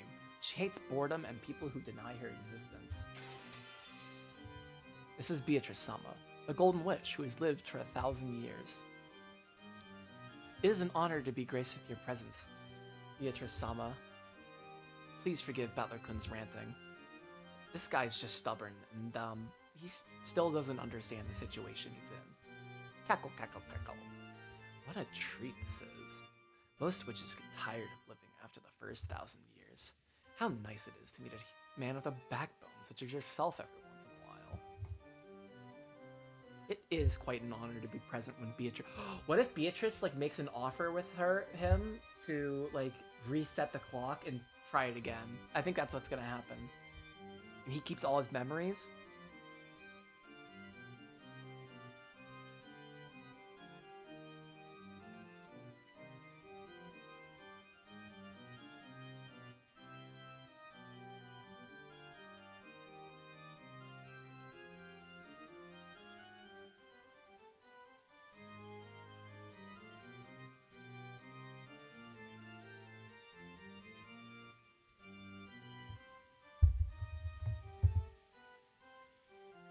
It is quite an honor to be present when Beatrice shows herself, Battler. Ow, astonishing. Are you really that... really that desperate to make me believe that I'm a witch, and the 19th person is the culprit? This is starting to get interesting, and it's all useless. You must be the illusion that Maria the others call the witch Beatrice. And you'll only be allowed to exist if everyone believes it. You have had kind of a half-existence, right? That's why you want to make me believe, too. You can't exist because I alone don't believe in you. Isn't that right? Your powers of comprehension aren't bad for a mere commoner who knows nothing of magic. Yes, it seems you were born with a strong magic-resisting power. You're a natural enemy for us witches. No matter how much we turn your world upside down, you'll never believe in us. Therefore, the magic won't succeed. I won't accept that attitude of yours, cackle cackle. I've got no clue what you're saying. It's very kind of you to go to all that trouble of showing yourself to us, but I don't believe you exist in the slightest. It's true that many strange things happened during those 2 days, like Maria said earlier. Even I think all the tricks could be explained. I still can't lay out all the practical details of each one. However, that doesn't mean I'll surrender. I'm different from the rest of them. Got it? I'll never accept that it was the work of a witch just because I can't explain it. This keeps getting more amusing. Making you surrender will be worth my while. You're just the kind of man I'd like to force to praising my name. I'd love to try making you a man like you to kiss my toes. What the fuck? Cackle, cackle, cackle. If you want to talk nonsense, talk all you want. I deny you exist. I'll explain all these events with humans and tricks. There's no room for even a speck of magic or witches. Wonderful. What a perfect way to divert oneself from 1,000 years of boredom. And let me ask you. A short while ago, you said that using the crack in the door would be sufficient to kill Eva and Hideyoshi, right? You explain how they could have been killed using some human trick. Suddenly jumping right into the... Beatrice is the best. She is about to, like, flip this whole story upside down.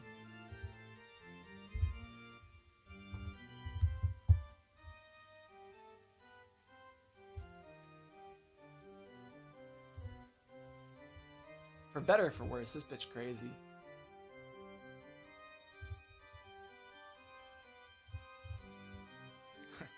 Suddenly jumping right to the toughest part, are you?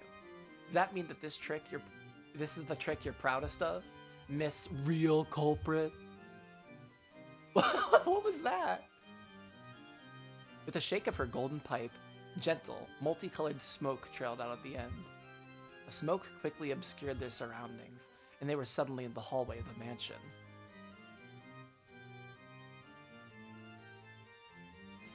I don't know, Babbler. That seems like magic to me. The door in front of them, slightly opened but secured by the chain, was... That's right, it's the door to the room where Eva and Hideyoshi were killed. Nice trick. Very well. Show me what you would do through this small crack, Babbler. They probably had a device to shoot those ice picks. If they used that... How would they reach on Eva over on the bed when you can't see that far through this crack? And how could they reach Hideyoshi in the bathroom with the door shut? Damn. There's a crack. There should be some way. Cackle, cackle. If you can't think of one, allow me. Oh? How would a witch do it? Come on, let's see your little trick. Battler, you're being rude to Beatrice. How nice, how nice. What a charming man. And that will make it even more fun to force him into submission. You really want to make me kiss your toes that much? Only if I surrender. Watch. I'll definitely expose this trick. And then I'll make you kiss my ass instead. Cackle. What a delightful man. I'll remember that promise. Weak witches kiss the behinds of demons to gain power. Because there's no more humiliating oath. Just being told that makes me want to force you to surrender. Cackle, cackle. Paying no mind to Battler's worthless ranting, Beatrice once again shook the golden pipe. That's right, the golden pipe was her precious magic cane. Come, arise, children. I am the guide of purgatory. Forgive the deadly sins and hold the 7 stakes.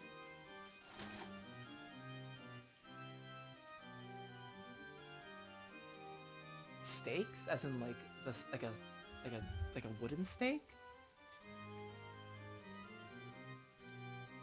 Guided by the magic words which sounded like a command, 7 stakes gathered. They were the stakes of the 7 demons, symbolizing the deadly sins of sinful people. Beelzebub and Asmodeus, come, forgive the sins. Release the spirits of the sinners. What? The picks of Beelzebub and Asmodeus responded to Beatrice's call. The 2 stakes of the demons were sucked into the crack of the door like billiard balls stuck by a cue stick. Then, several scattered noises refracted through the wall, making it sound like a woodpecker. At the end, a pleasant sound could be heard.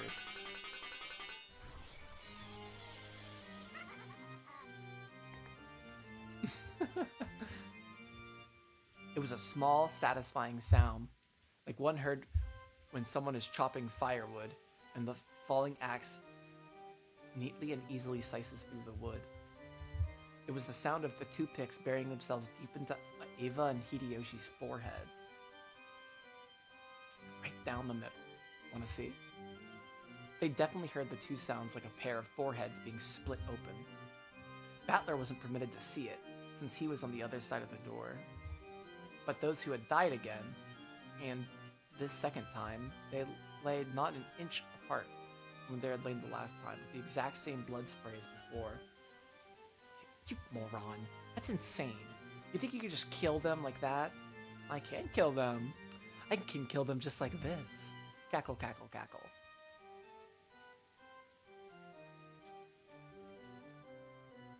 Suddenly, there was no longer in the hall, but seated at the tea party that they had started from.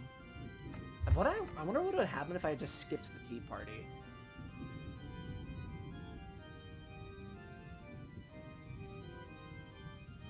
That would have been kind of weird. I don't know. I guess I have to see what goes on in episode 2.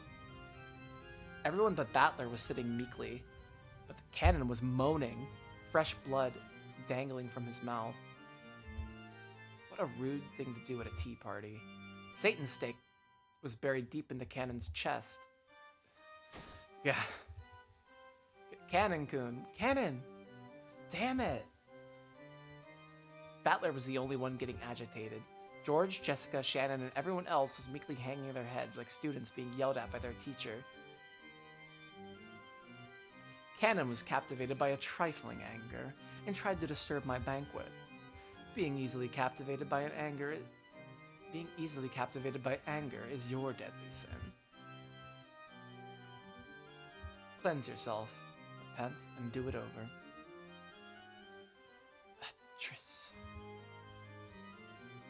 Beatrice-sama, please forgive him. I think Cannon-kun has repented enough. Wonderful. I am generous to those who respect me. Cackle, cackle. Don't screw with me. Do you think I'll accept this existence because of this cheap act? Like hell, you're a 1,000-year-old witch. Your tricks aren't 1,000 years old. They're the sum of a century of classic tricks from the mystery genre. There's no such thing as magic. Definitely not. All the crimes can be explained with humans and tricks. Cackle, cackle. You would explain my 1,000 years with 100 years of humans? Good, good. This is precisely why I've taken a liking to you. Foolish Battler. Cut it out, Battler-kun. You can't go against the witch. Shannon started moaning, holding her cheek. Maybe she had a toothache, but apparently it wasn't a toothache after all. A slight redness spread across the cheek Shannon was holding. It looked like that redness was causing Shannon unbearable pain. Her fingers were pressing against her cheek, and drops of sweat appeared all over her body. Shannon! Shannon! Hang in there! Hang in there! What's going on? Damn it, what in the hell is that red stuff? It expanded rapidly, covering half of Shannon's face. Then, the stupid dunce Battler finally realized. Please, Battler-kun, please believe in Beatrice. I beg you. Because you won't believe the magic is dissolving. For the first time in his life, Battler heard the sound like a pomegranate splitting. The red splay even landed on Battler's face. Poor Shannon's face had been split in half, and her last horrible moments in that storehouse were repeated once again. Shannon, Shannon, ooh-ah. Damn it. Stop it, stop it. Don't humiliate the dead. Don't humiliate the dead.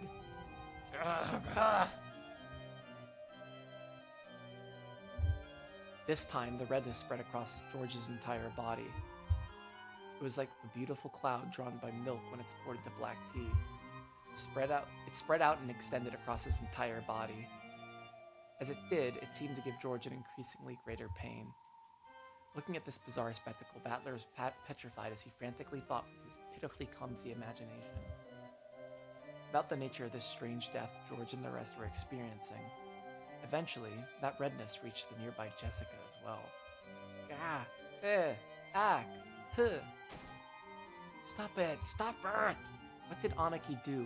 What did Jessica do? Just stop it! Battler, don't let the witch break your spirit. Deny her, erase her. As long as at least one person denies her, she's an illusion that can't exist. Are you okay, Jessica? What, Anaki? George was no longer recognizable as a human. He looked like the pile of leftover meat after the good, delicious meat had been scraped off to be cooked. The only thing that even resembled a human was the shape of her lower jaw and his lower jaw and rib cage. And it was clear that Jessica, who was covered with a steadily strengthening redness, was approaching the same fate. Battler, quickly believe in Beatrice. If you don't, everyone's magic will dissolve. Maria, it's all over your body too. I revive all the dead with my magic. But as long as you don't believe, that magic will hold no true power. Cackle, cackle, cackle. But I'm sure a man like you won't surrender to something like this, right? Battler, we didn't want to doubt our friends. We refused to face reality and gave in to the witch. Battler-kun, you won't give in to the witch. Ugh. Jessica! Yeah! Poor Jessica met the same end. Just like George, she ended up like a butcher's leftovers. George and Jessica were now so destroyed, melted, and mixed up it was impossible to tell them apart. Battler, don't cry. Beatrice will restore the dead over and over. So there's nothing to be sad about. So even if we die, just fine. The redness began eating into the whole of Maria's body. The foolish Battler watched and screamed.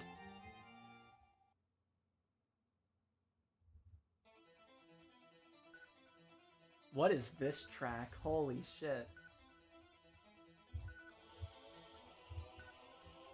This is wild.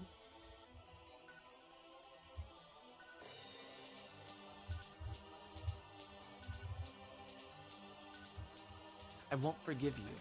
I'll never forgive you. A witch? Magic? I'll risk my body and soul to deny you. No matter what happens, I can't accept you. Now that you've gone so far to piss me off, I'll never forgive you. I won't forgive. I won't forgive. I definitely won't forgive you. You'll regret making me, Ushiro Miya Battler, your enemy. I'll deny you no matter what. No matter how baffling things get. It can be explained by humans. I'll erase every cell of you from this world. Well said. Battler was a... That's just the thing to divert me from my 1,000 years of boredom. Come, explain. Try explaining it all with humans and tricks. And learn how lowly humans are. Let's see if what humanity has built up in 100 years can oppose my 1,000 years. So I guess maybe they do send Battler back and he has to prove that this can be all explained by normal shit and not magic. That's what will make forcing you to submit so pleasant. So tell me, you who call yourself Battler, what about Maria's letter? How the 6 were killed? The shutter, the receipt seal, the closed room with the chain, Cannon in the boiler room, Genji and the others in the lounge, Natsui's suicide, the riddle of the epitaph, the location of the hidden gold. Yes, Battler. Why don't you show me the power of humans? Ah!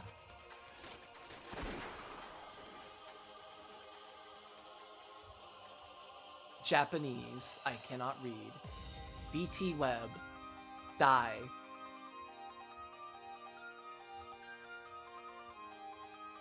Molly, all season, end scripter, end scripter.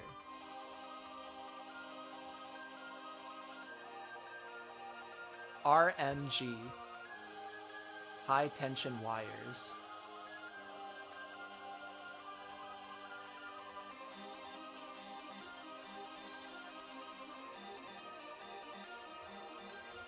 By the courtesy of Hats and Lunan Incorporated.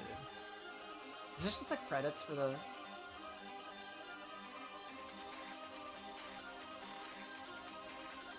Yeah, I want to.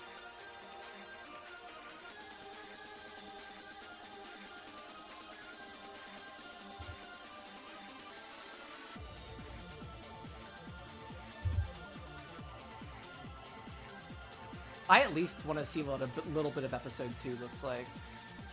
I'm not gonna like really dig my feet that into it, because I want to go for like for 3 hours again, just because that's like what's been working for me.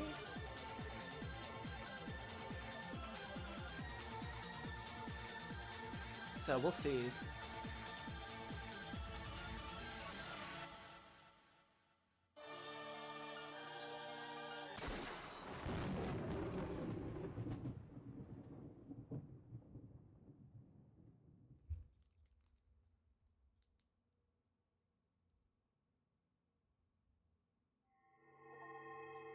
Addition of new elements.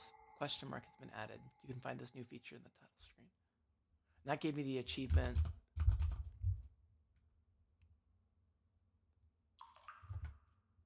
The gauntlet is thrown. Complete the tea party.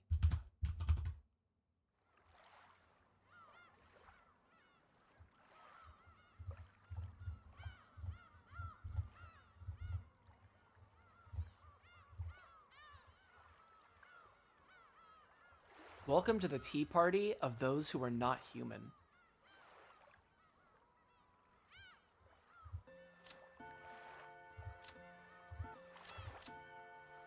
Oh, there might be tea parties after every act then.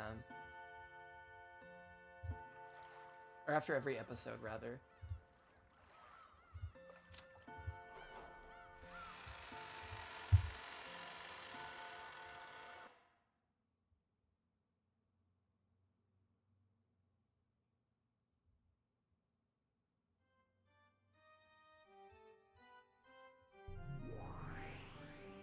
That is such a cool looking effect. It reminds me of, like, whenever you first enter the Shivering Isles in Oblivion and, like, all the butterflies, like, fly around. Oh shit, I hit the mic, my bad. I slammed my hand into that mic. What sort of black tea shall I prepare? I also like black tea. She has good taste. Allow me to display every refined tea that ever was and ever shall be. Dried plum black tea. The kind that goes for 200 yen a pack. Who's this?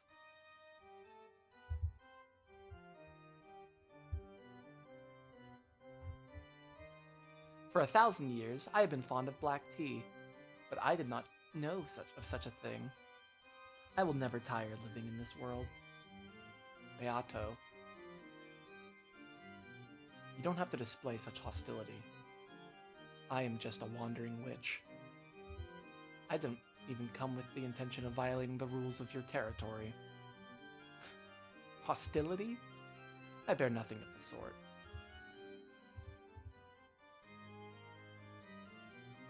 I am just terribly concerned with seeing to it that the legendary witch, Lady Berncastle, is well attended to.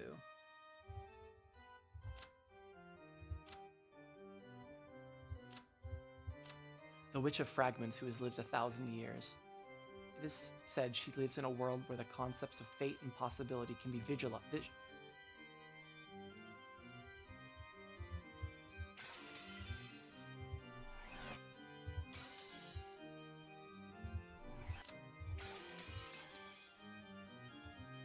What?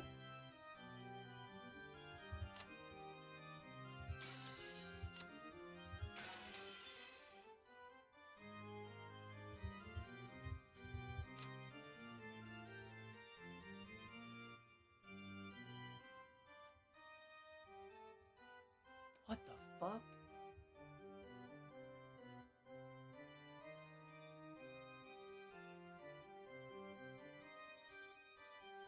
However, does exist just one way to kill me. You hold that method in the palm of your hand, though I doubt one as mediocre as you could pull it off.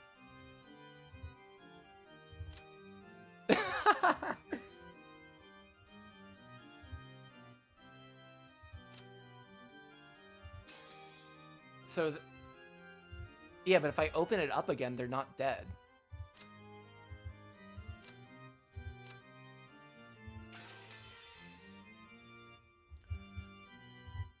You misunderstand. I am powerless. Oh wait, I didn't really read her thing that well. Let me read it.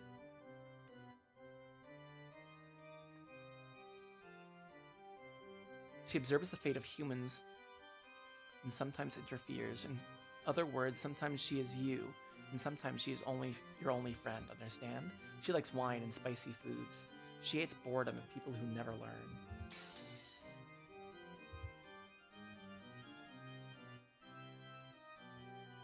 That a powerless...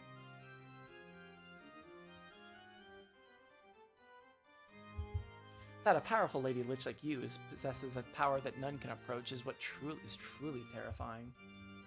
After all, the Great Witch, Lady Lambda Delta... Oh gee, that's kind of a dumb name. Was dethroned by you alone. I only won an endurance contest. She simply got tired. That is not what Lady Lambda Delta said, though. Cackle, cackle, cackle. Too much humility can be unseemly, Lady Bairncastle.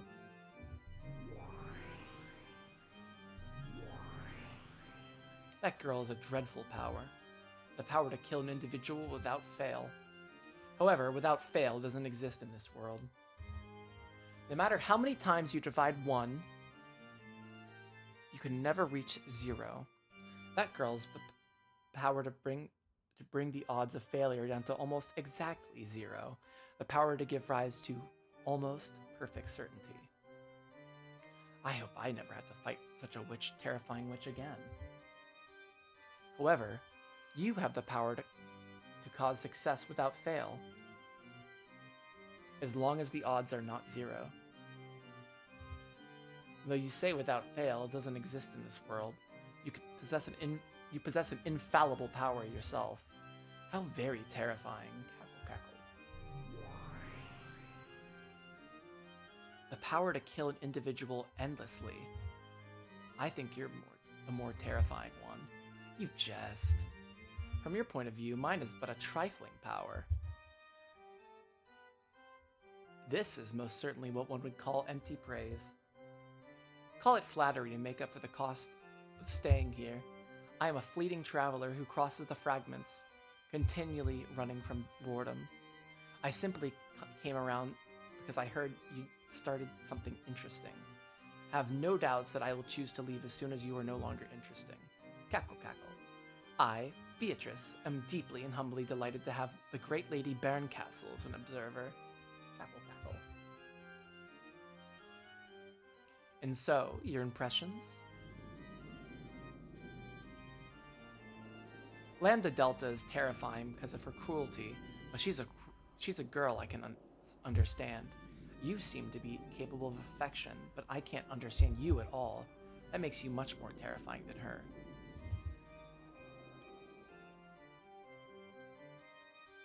Cackle, cackle, cackle. I am fickle by nature. Do forgive me. Besides, I believe you also enjoy entrusting your fate to the roll of fickle dice, right, Lady Bairncastle? When I roll the dice, I have a roll I clearly want to get, unlike you. You, on the other hand, never let the dice fall from your hand. So whatever the roll might have been, you're never disappointed.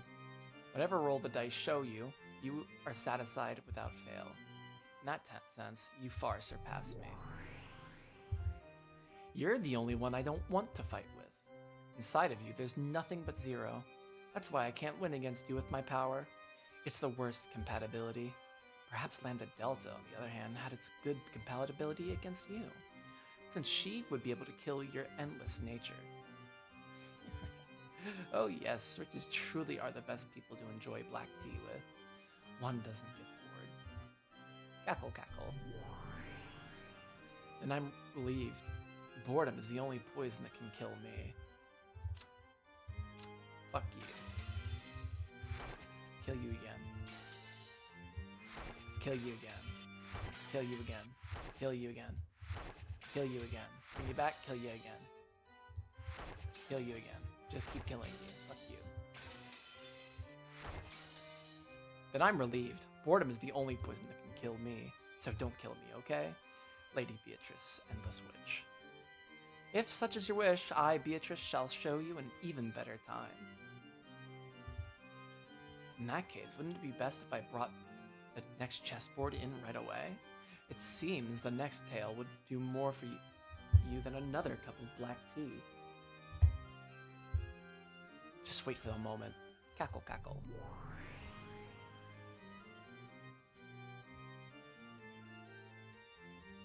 Something troublesome seems to have taken a liking to you. I'd really like to lend you my power, but as you just heard, that girl's power and mine have a very bad compatibility. Unfortunate as that may be, but you really are pitiful, so I'll help you out just a bit. First of all, about that girl. She does have the name Beatrice, but that doesn't necessarily mean she is one individual woman. Get what I mean? In other words, she's not some human. Her existence is a personification of the rules of this world. To beat her, you have to expose the rules of this world and unravel them. Perhaps this can be likened to learning the rules of chess by watching a game. First, take a good look at the chessboard. Then, learn the movements and roles of the pieces. Then, look for the conditions required to win at her game. When you've managed to reveal all these things, her heart will be exposed. After that, you can rip it apart, or crush it as you please. I'm not really sure I really understand at all what the fuck is going on. I am being quite generous. In the past, when I had a human body, it took me 100 years to notice even this much. This is my meager, farewell gift to you. The pitiful one, captured by Beato. It's just like a spoon. A spoon can be used for more than drinking soup. You can use it to dig through the prison you're locked in, or as a weapon to gouge someone's eyes out. Of course, you can also use the spoon to continually sip the watery soup inside your eternal cell. Don't get the wrong idea. I have no intention of becoming your ally. I do feel empathy for you, but I won't help you. It's like sitting in front of the television yelling at you on the other side, even though my voice won't reach you. Episode 2 is incredibly hard if you want to solve the mystery. It is perhaps the hardest of all the episodes. So I'm a little confused. Will I be able to solve the mystery? Like, or is it something I have to do, or am I still, like, on rails on this story reading? Like, do I have to make a decision? Some people make a stream between episode 1 and 2 that they try to figure out everything in episode 1.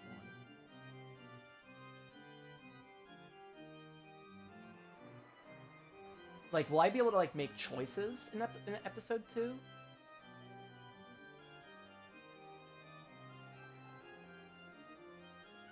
At least I would recommend having a theory stream after finishing question arcs and before answers.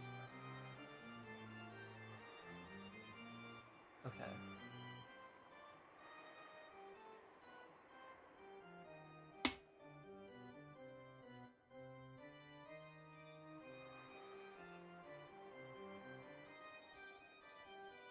The mystery is fair, so you can figure things out after question marks. Okay.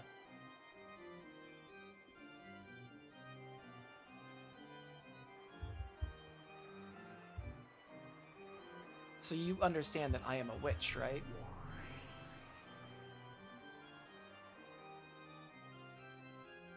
I intend to enjoy this endless tale that Beato is going to weave until I tire of it. If that alone would hold my interest, that's why I'll lend you my power. It's also that I don't get tired of I am the cruelest witch in the world. Whoever the opponent may be, I'll make them surrender with certainty. Even if it's Beatrice, the endless witch, okay? You are my game piece. Give it your best shot. I'll give you advice sometimes, out of her sight. Don't bore me, okay?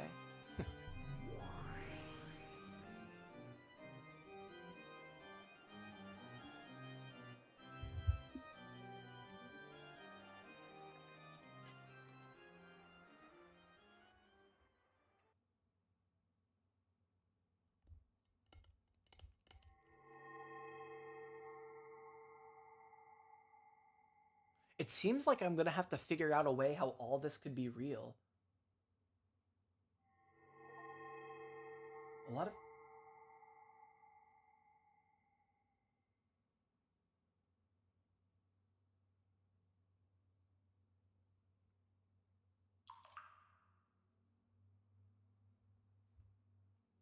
of things in Umieko won't make as much sense if you don't try to figure out the mystery. Umieko as a piece of fiction is special that way. Oh, look. Yeah, there's a new screen now.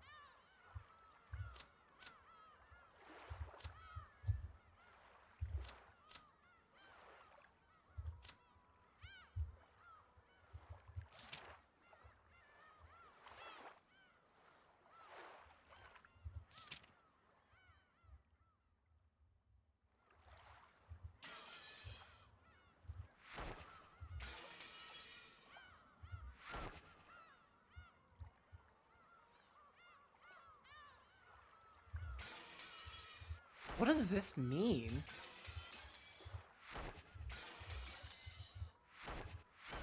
What is this button?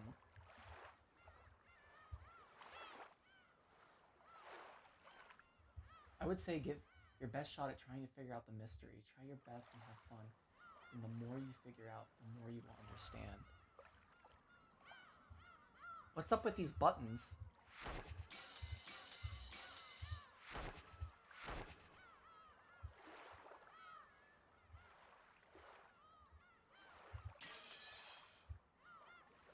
Oh, is that just so I can read the text?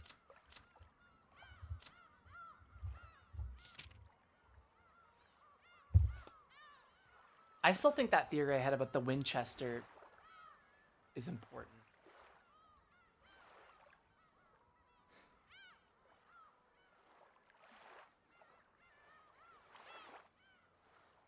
Furthermore, any true lover of old Western dramas can't help but be attracted to the one-handed reload. The match Kinzo's personal preferences. It was made to handle 45 Colt bullets. It holds 4 + 1 rounds, so 4 in the thing and 1 in the chamber, I'm guessing.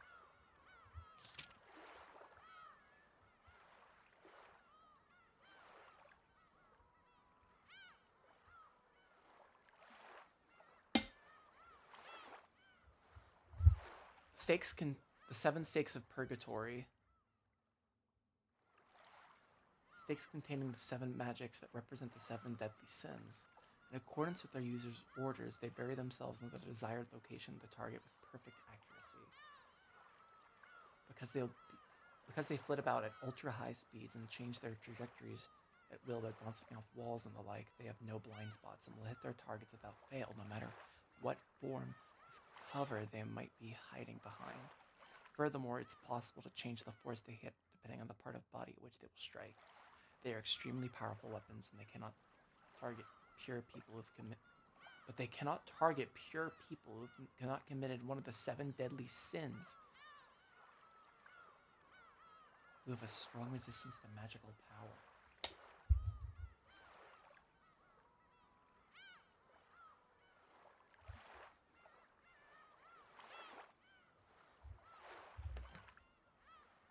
He was killed by this.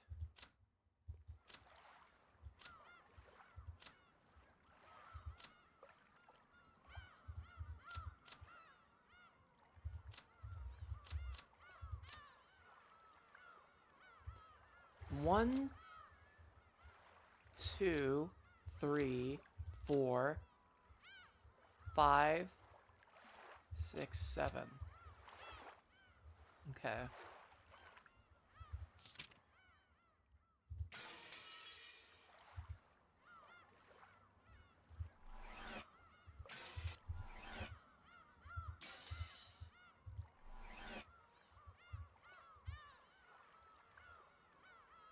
Oh, try killing some characters that were never dead in the story. Oh, you're right.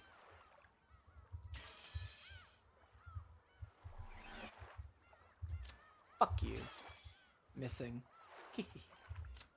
And fuck you.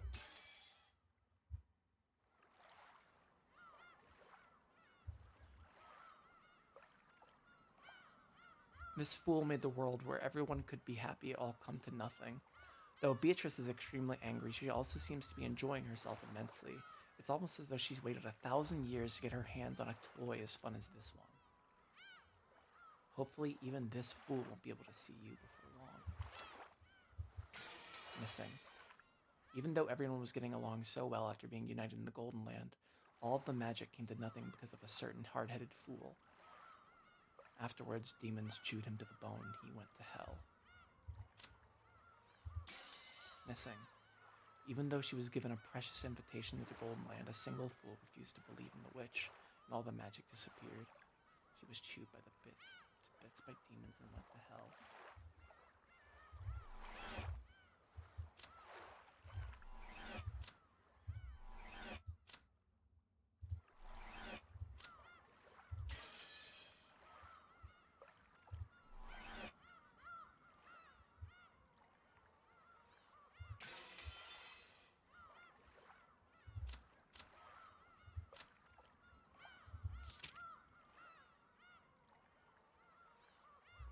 I'm gonna open up a tab, a sticky note,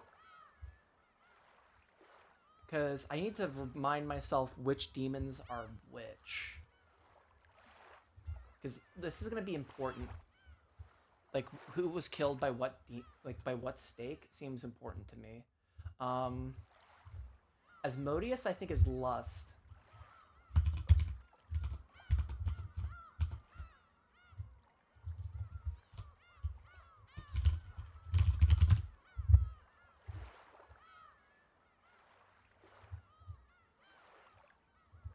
Yeah. Ava's lust. I believe Beelzebub is maybe greed.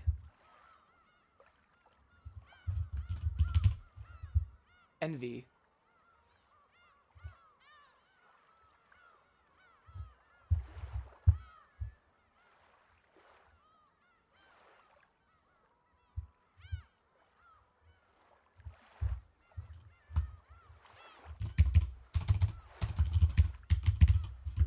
Yeah, I have to like write this all down.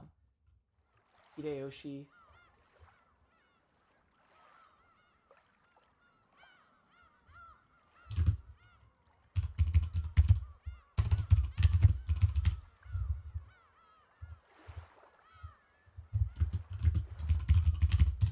Yeah, Asmodeus is lust.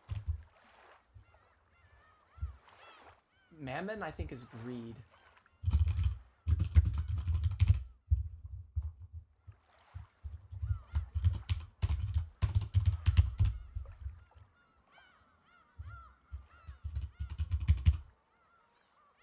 Yeah.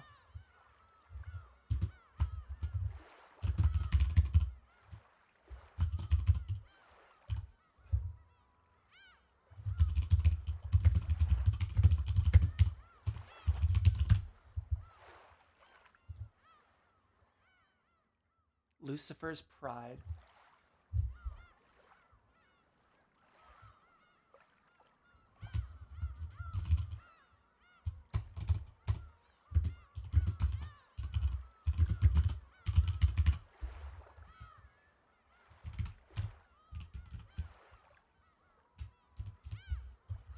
Canon. Satan is wrath, I believe. Yeah.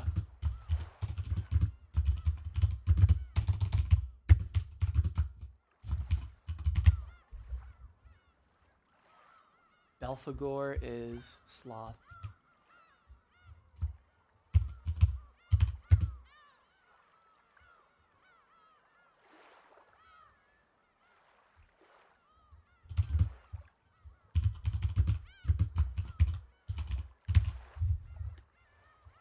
Jesus Christ.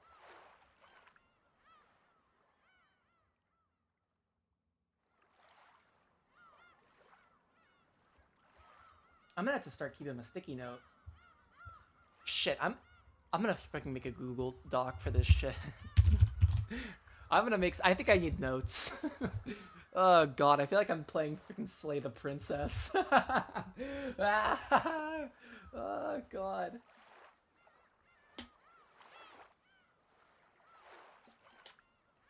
I have like crazy Slay the Princess notes.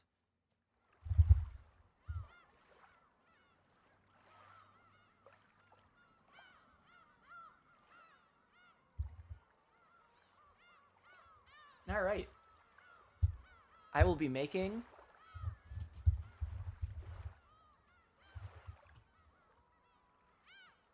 Yeah, it was a great idea for me to check them because I didn't know all of them 100%.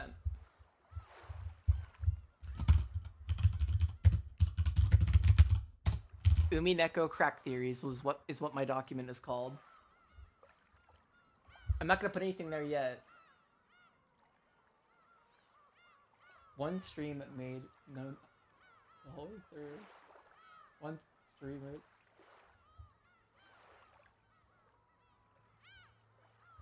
That made no notes the whole way through. I'm just glad I recorded everything. I can rewatch it if I have to. Like, I have all my VODs saved. Shit, I might rewatch all my VODs. Oh my gosh.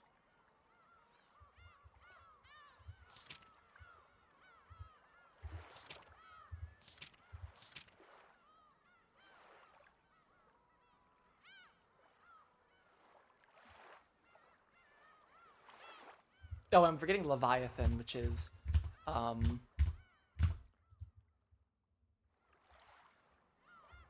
which one's Leviathan? Shit.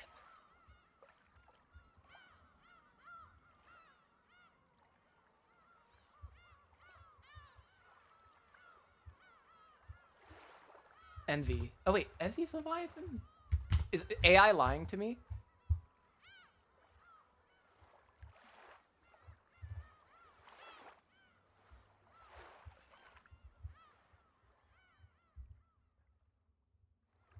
Beelzebub is... I'm getting it twisted. Beelzebub is...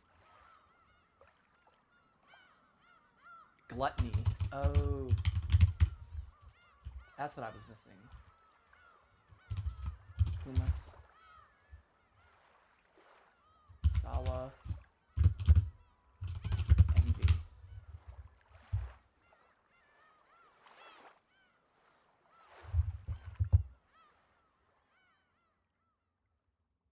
Greed is Mammon. Envy is Leviathan. Lust is Asmodeus, Wrath Satan. Gluttony is Beelzebub. Sloth is Belphegor.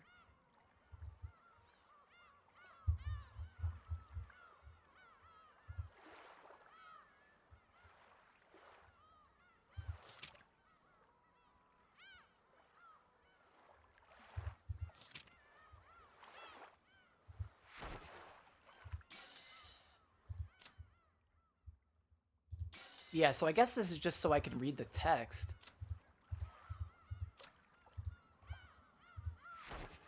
Okay.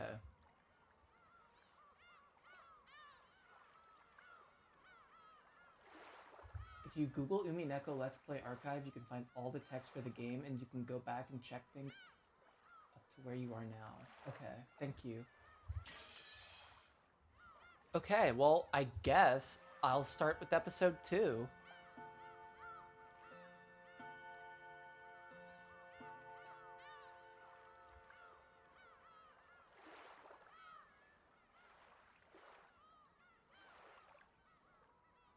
The difficulty level is extreme.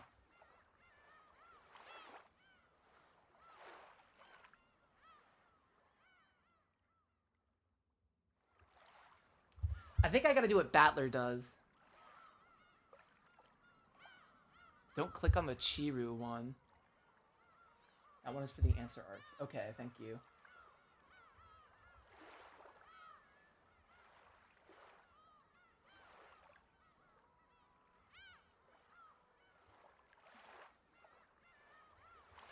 So, I think I just gotta be like Battler, and I can't accept the fact that the witch is real. I have to be able to prove the witch is fake.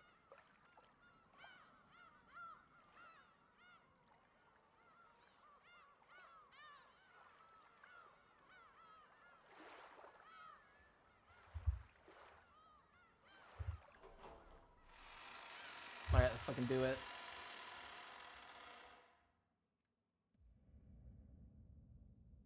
Oh, I didn't... I should have read through all that a little closely.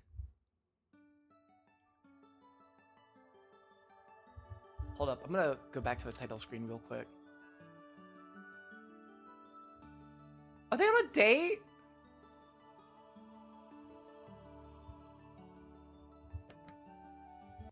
Hold up. I just wanted to read that again. Are they on a date?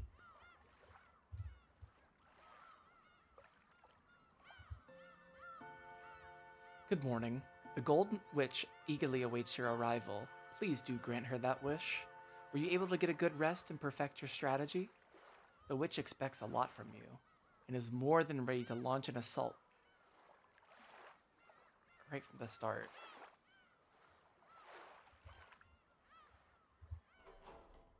I think maybe at the start of next stream, I'll have like a big kumbaya where I start to just like at the start of tomorrow's stream, I might just like sit there and try to think through everything and rewatch. Because first I was just enjoying the story, but I gotta solve this mystery now. What are these fits?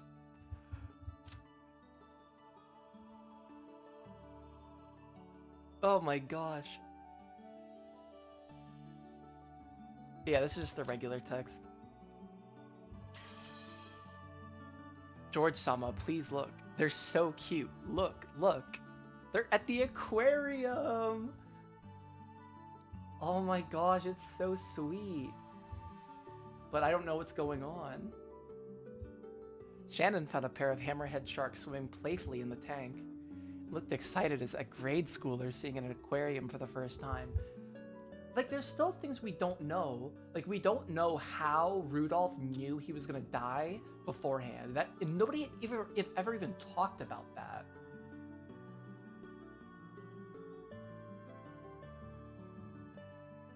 Maybe it was Rudolph.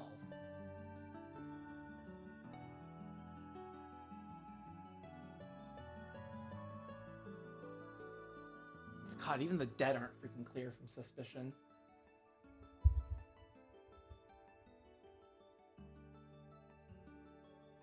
Means, method, and motive, baby. That's the free M's. Means, method, motive. Oh, I don't have them all here.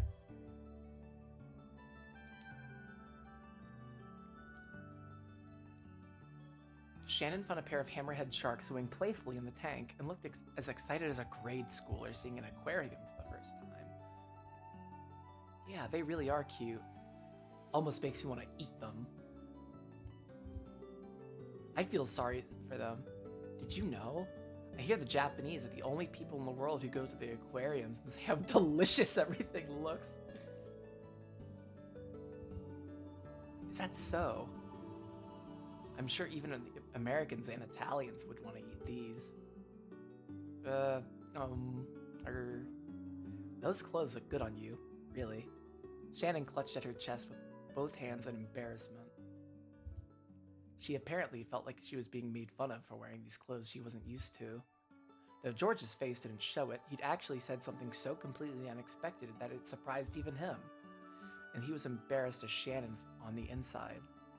However, when he saw how embarrassed Shannon was, he started to imagine he was teasing a girl he liked, and instead of an embarrassment, a ticklish amusement welled up in him. No, he was just imagining it. He really was teasing the girl he liked. Before now, he wouldn't have expected to hear a line like that anywhere these days, not even in a manga or something.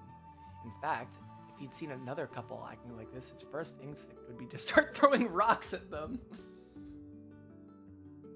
But even if someone were to start throwing rocks at us now, I'm sure they'd be no different from confetti celebrating our relationship. Now I can even remember those lonely days, when I felt jealous of couples who were completely oblivious to their surroundings.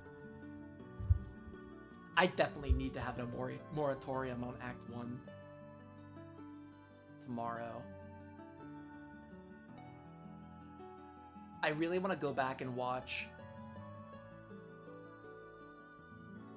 Definitely the last couple scenes of Rudolph, because I think it was really interesting that he thought he was gonna die, and that Battler never spoke to him. It just didn't sit with me right.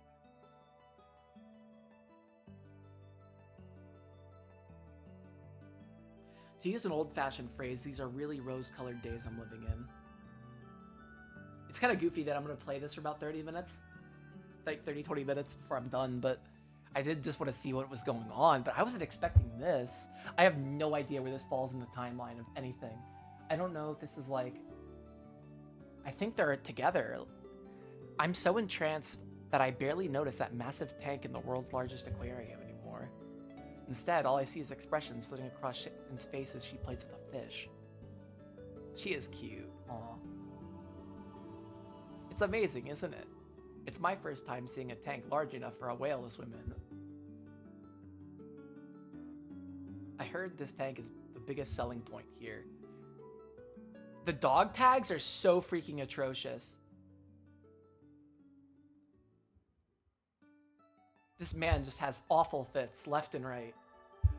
And it's the biggest in the whole world. Is that so? That's amazing.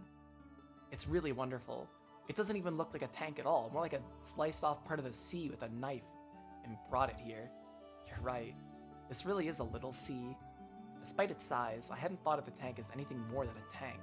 That's why I found her metaphor so interesting. No matter how far humans broaden their experiences, they always end up viewing the world through the lens of their own values. Maybe that's why it's so interesting to accept people who have different worldviews. I voiced my thoughts on this. She responded. True, this may not be the real sea, but if those little guys swimming in there believe it's a sea, then that's what it is. I feel like that means something. Fuck. That feels allegorical. Fuck me.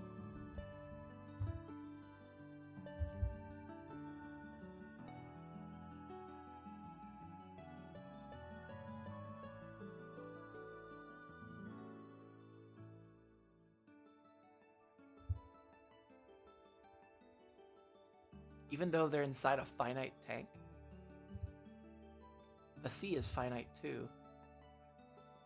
Then again, even if the sea were infinite, how much could we cover in our whole lives? I'm sure that it'd be only a minuscule fraction of the sea. If you're right, it's ironic, isn't it? Even though the world is so vast, most of us humans live our lives without ever leaving our own country. Okay, you're just Japanese, I think. If the inhabitants of a place they believe they're living in a complete world, then even at the bottom of a narrow well can be a wonderful world, an entire ocean. At least to the frogs that live here. Shannon, who spent her days as a servant on a small island 10 centimeters in circumference called Rakanjima, said that with a smile. Okay, so I think this is before everything happened. Could it have been the year before? Turn of the Golden Witch.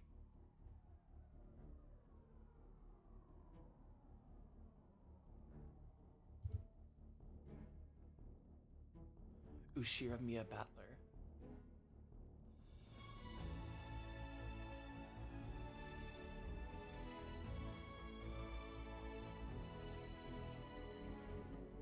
George Jessica Maria. Kinzo Kraus Ava Natsui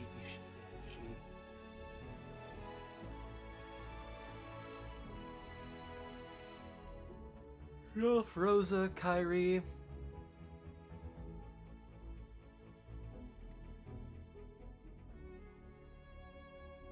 Manjo Terumasa Reno Genji Kodo Toshiro Kumasawa Chiyo. Maybe I should translate what those names literally mean. Beatrice.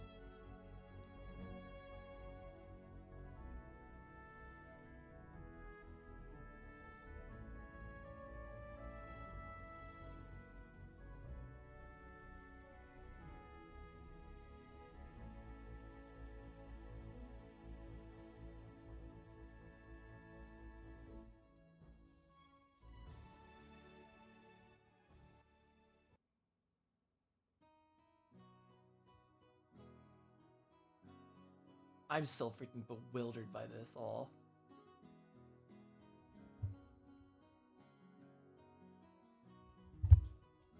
After we finished walking through the whole aquarium, we had a small late afternoon lunch at a restaurant with a nice view. The word buffet has the power to make any boy's heart leap. Oh, that's right. I was like that once, but with Shannon beside me, this buffet felt different. I couldn't shamelessly pile on only things I liked. I was, how should I put it, worried about my appearance, and chose a menu suited for a snob: toast, salad, and coffee. If I'd been by myself, I would have made a pile of oily stuff like yakisoba, mashed potatoes, pan, and so on. Shannon, is that going to be enough for you? If it is, then I guess we men are animals with with really bad fuel efficiency. That's not what I... On Shannon's tray, there was only tea and salad. Maybe the mere fact that I thought she was a whole plate short proved I was thinking with a man's stomach. Actually, I should be asking you the same thing. Don't you think men should eat a little more than just that? I imagine you normally eat much more for lunch, right? Oh, right. Come to think of it, you already know how much I eat normally because of the meals I've had at the head family household. That's right. So I was worried you might have an upset stomach today. Shannon was kind enough to guess I wasn't feeling well. Looks like my stupid attempt to show off made her worry. And apparently my stomach wasn't going to show off any longer. Let me show off any longer. Gah. Okay, I'll confess. I was just trying to look cool. I held back because I was with a girl. I thought so. Considering how much you eat during lunch at the family conferences, I thought this wasn't nearly enough. Please don't be so reserved. Feel free to choose another dish. It's not fair for only me to be embarrassed. What about you, Shannon? How will you be able to keep up with the Ashiramiya family workload on such a sparse diet? I guess this is before all this shit happened. I don't think we got a date, though.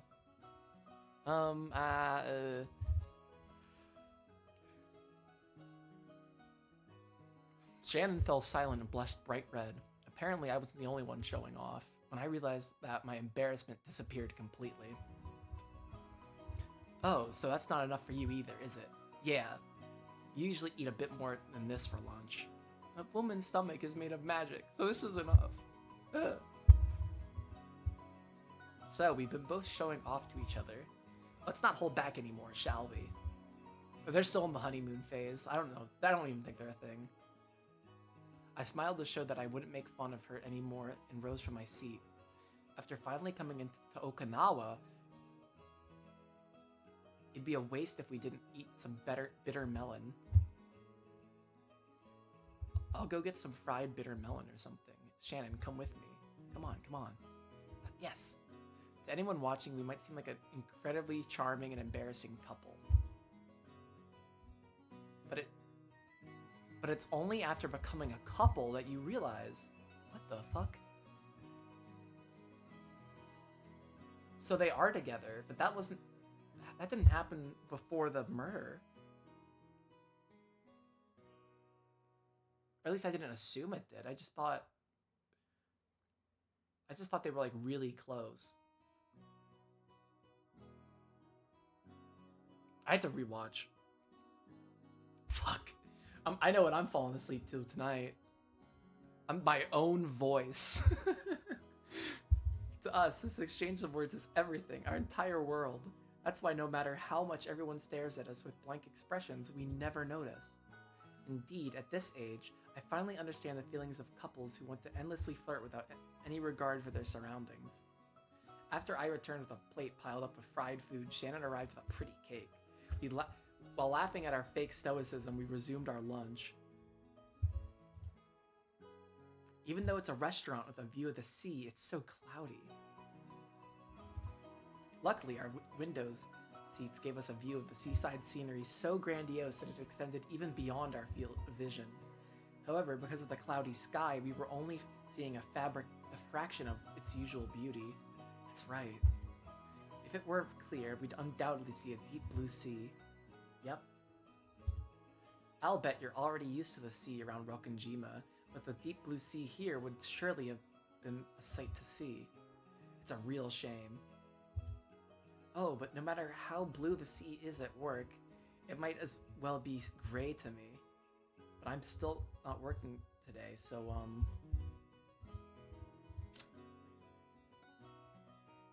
this shit is so freaking me out.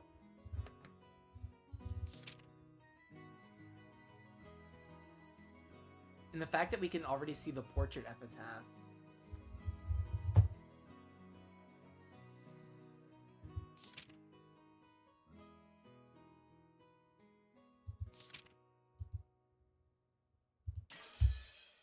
Shit.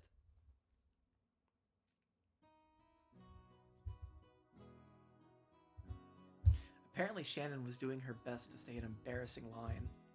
I didn't let her get off easily. So close. If only you'd say, when watching the sea alone with you, George-sama, it looks deep blue no matter how gray it is. I have given you full marks and a prize. I'm sorry. Want to hear what that prize was? If you don't mind telling me. No, I won't tell you. That's not fair. When I was in the elementary school, I was always the kid who got bullied. When everyone teased me, I grew nervous and speechless to the delight of bullies. But then, I wondered why everyone teased me. But now teasing Shannon like this, I understand why. This is so much fun. I can play with her emotions however I please, okay. And I can have them all to myself. Right now, I can't think of any greater pleasure. That's why I had to go easy on her. It's not like as though I want to make her feel embarrassed and upset, so I decided to be nice and change the subject. Best not to be obstinate. If you're finished with your lunch, don't you want to take a walk on the beach? Maybe the clouds will clear up and we'll get a beautiful view of the sea. That's right. I want to go see it. Yeah, let's do it. But that cake really does look delicious. Maybe I'll go get one of those too. You mustn't. If you eat cake after eating so much, you'll get fat. It looks like Hideyoshi-sama's blood is pretty thick in you. Man, I can't believe he was really only associated with Beelzebub because he ate a lot.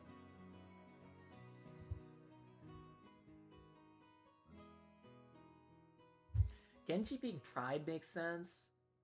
Canon being Wrath makes sense because he was totally out of line there. Nanjo definitely gives me Sloth. Kumasawa with Envy, I don't understand.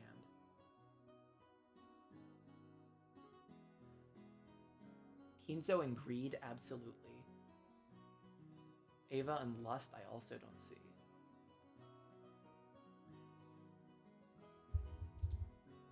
Shannon, what? You won't stop liking me if I get fat, will you? After all, I won't stop liking you if you got fat. I wouldn't stop liking you if you got fat. I didn't mean it that way. If you don't take good care of your body, it'll be bad for your health. Ah. My mother words me all the time, too. I wonder if I'll have to take up Tai Chi Quan or something, like she does, to get some exercise. When going on a diet, it's better to start by rethinking your eating habits rather than just exercising all the time. Apparently, the exercise only helps if you're eating well first. In other words, you're telling me to hold off on the cake, huh? Then I guess I'll have to gaze at you while you stuff your cheeks with it, Shannon. A whole cake is probably too much. But maybe just half of one would be okay. Here, it's really delicious. Cannon cut her own cake and tried to move half to my dessert plate. I had no doubt that she wanted to share the cake's delicious flavor with me. However, I meanly pulled my plate away from her. She blinked in surprise. She couldn't seem to figure out if I was refusing the cake or not. So I winked open my mouth and said, ah, giggle. So that's what you really wanted. Sheesh, you're such a pampered child, George-sama. Oh, she's really freaking close.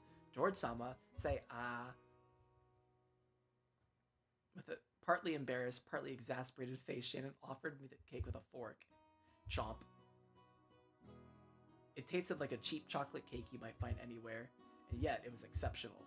Because eating cake is in such an embarrassing way, as if we were a couple of perfect fools. They're like acting like she's like 16, he's 23, and that still isn't over me yet.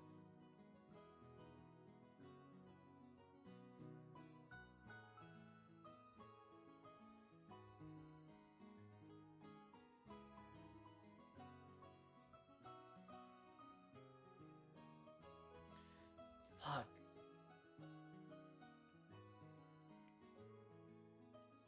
Because of eating cake in such an embarrassing way, as if we were a couple of perfect fools, had been my dream for many years.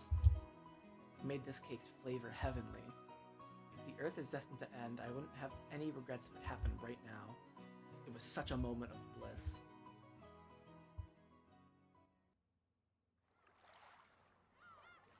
I think that's where I'm gonna call it today. I'm gonna end it a little early. I kinda just wanted to dip my toes into Act 2.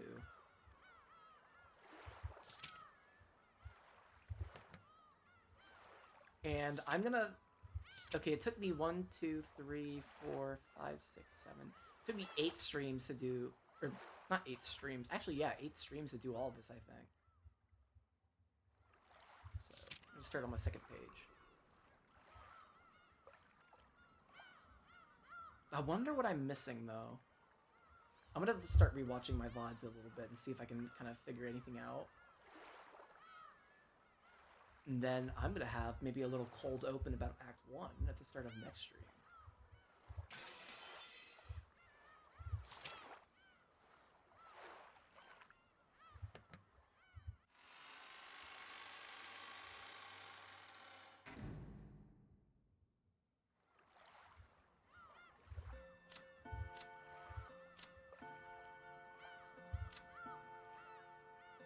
Alright.